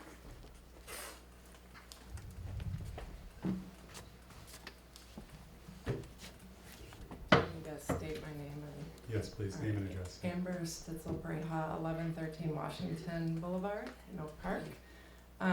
So I graduated from here in 1990. I was a member of varsity swimming for 4 years, and I was the 1990 Girls Water Polo Player of the Year in the state of Illinois. So I spent a lot of time, thank you, in those pools, and I have to tell you that if we had to deal with the reduced pool lanes and off-site competition pool, I don't think we would have won state my junior and senior year. I just don't think that many kids would have stuck with it. We practiced early in the morning. My understanding, we were 6:15. I think they now do 5:45. So I guess we'd be talking about them practicing at 5 a.m. maybe, or having to get up even earlier. It just doesn't seem it seems like a huge burden on our athletes. We've already talked about the costs of redoing the pools. You still end up with aging pools. I'm assuming they're not going to be just like brand new pools. And then I also wanted to make one point that I don't think has been talked about a lot, which is I am all for not losing green space. My kids also play soccer. They're competitive swimmers. Many kids in this area play multiple sports, so it shouldn't be an either or. But there's very little blue space. So we have the YMCA, and we have 2 aging pools, which are horrendous at this point. You have to go far, and there are people who drive to Riverside, who drive to UIC to get in competitive swimming. We're not asking for a lot, we're asking for an on-site pool. And thank you very much. Tony Noah, Pass. Thank you, Tony. Ellen Pimentel,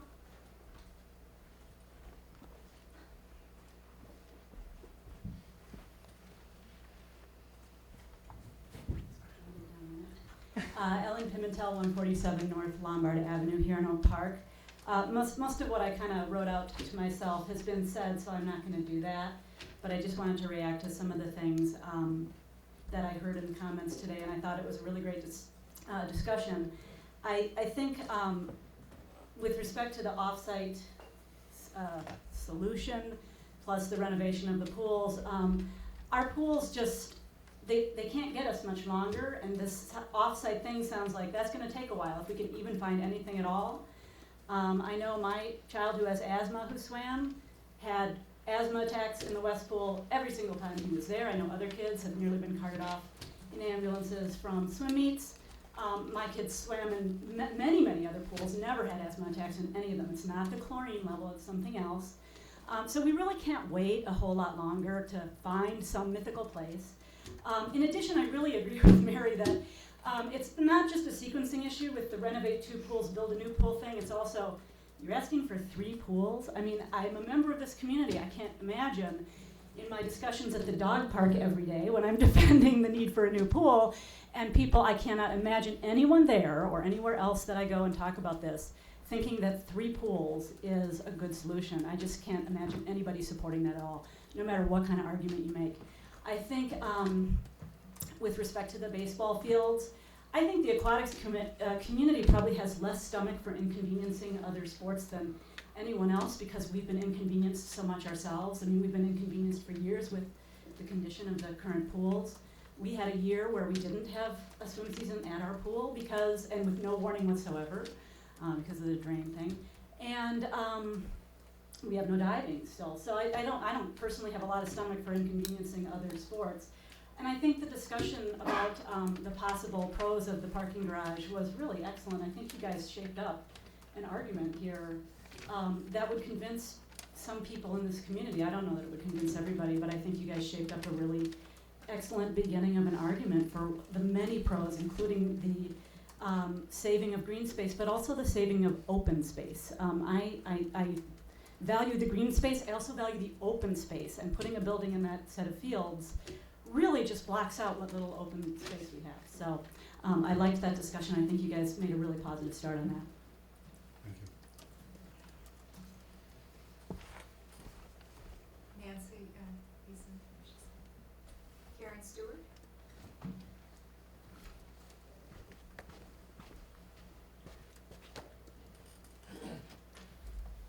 I'm going to keep it quick, I think. My name is Karen Stewart Nolan. I live at 739 North Hayes. I have attended aquatics-related meetings off and on, both Park District and these meetings and the meetings that we're having. This is the first of this committee configuration. I think I'll go to bed tonight hopeful, and that's just a wonderful, wonderful feeling. This is an incredible challenge. I think everybody in this room knows. And I wanted to hold my statements for the end because I was aware of the fact that this process, we get up and we make an impassioned plea, and then the conversation happens, and it's like, oh, well, they've already thought about all of this, so let's, what am I gonna think about on my way home? And I was just so delighted because when Chris opened his mouth, I thought, well, gee, I can go home and go to bed now, because that's exactly what was really racing through my mind. I was thinking, what hasn't been said? What did Joe not say, or Mary not say, or now Ellen? I mean, she nailed so much of my emotion around this idea of how difficult it is to sell things in this community, of which I've been a member for 11 years now. But one thing that I really notice, and you know, we in the swim community get the emails too, come to this meeting, represent, send emails, talk to people. Sitting through these meetings, I don't think there are people who are better informed about this issue than the people who attend and speak at these meetings. And so even for those community members, neighbors, and other sports and taxpayers, to be a part of this conversation and hear it, the board, the committee, you know so much about this. You know the challenges, but you also have heard these profoundly compelling arguments as to why this has to happen and how it has to happen. And so I just beg of all of our greater community, I mean, the strength which some of these organized youth sports can reach out to absolutely everybody, because of course everybody has coached and everybody has played AYS soccer. And let's face it, you know, I am one of the few parents in Oak Park who insisted my child couldn't play t-ball because she had to do something else that month. So, but that's really amazing, because we are building a whole community. And when we talk about the attractiveness of Oak Park, it is this idea that, you know, someone buys a nice house in a beautiful, diverse community that that everybody wants to make commercials in and everything else.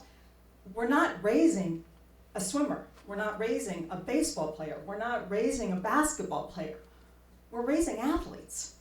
And those of you who love one sport, lo and behold, the second, the third, the fourth kid comes through, the neighbor's kid. It's, gee, you've got a great runner, you've got a great swimmer, you've got a great hockey player. And they're all in the same house. How does that happen? Well, that's because you're talented, you're driven. And so just more of this collaboration and support, and I would just love if everyone who walks out of this room, because we go to the cocktail party and, oh yeah, what's going on over there? We have more tools now. Karen, I love your Yes, passion, but sorry. it's time to wrap up. I'm sorry. Thank you. Thank you very much.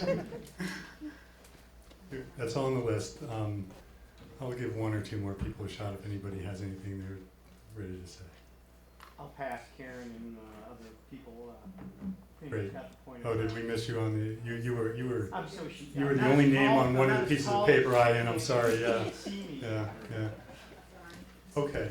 I would like to thank everybody for the public comment, your thoughtfulness and your passion, and I would especially like to thank everybody on the committee. This has been a great conversation.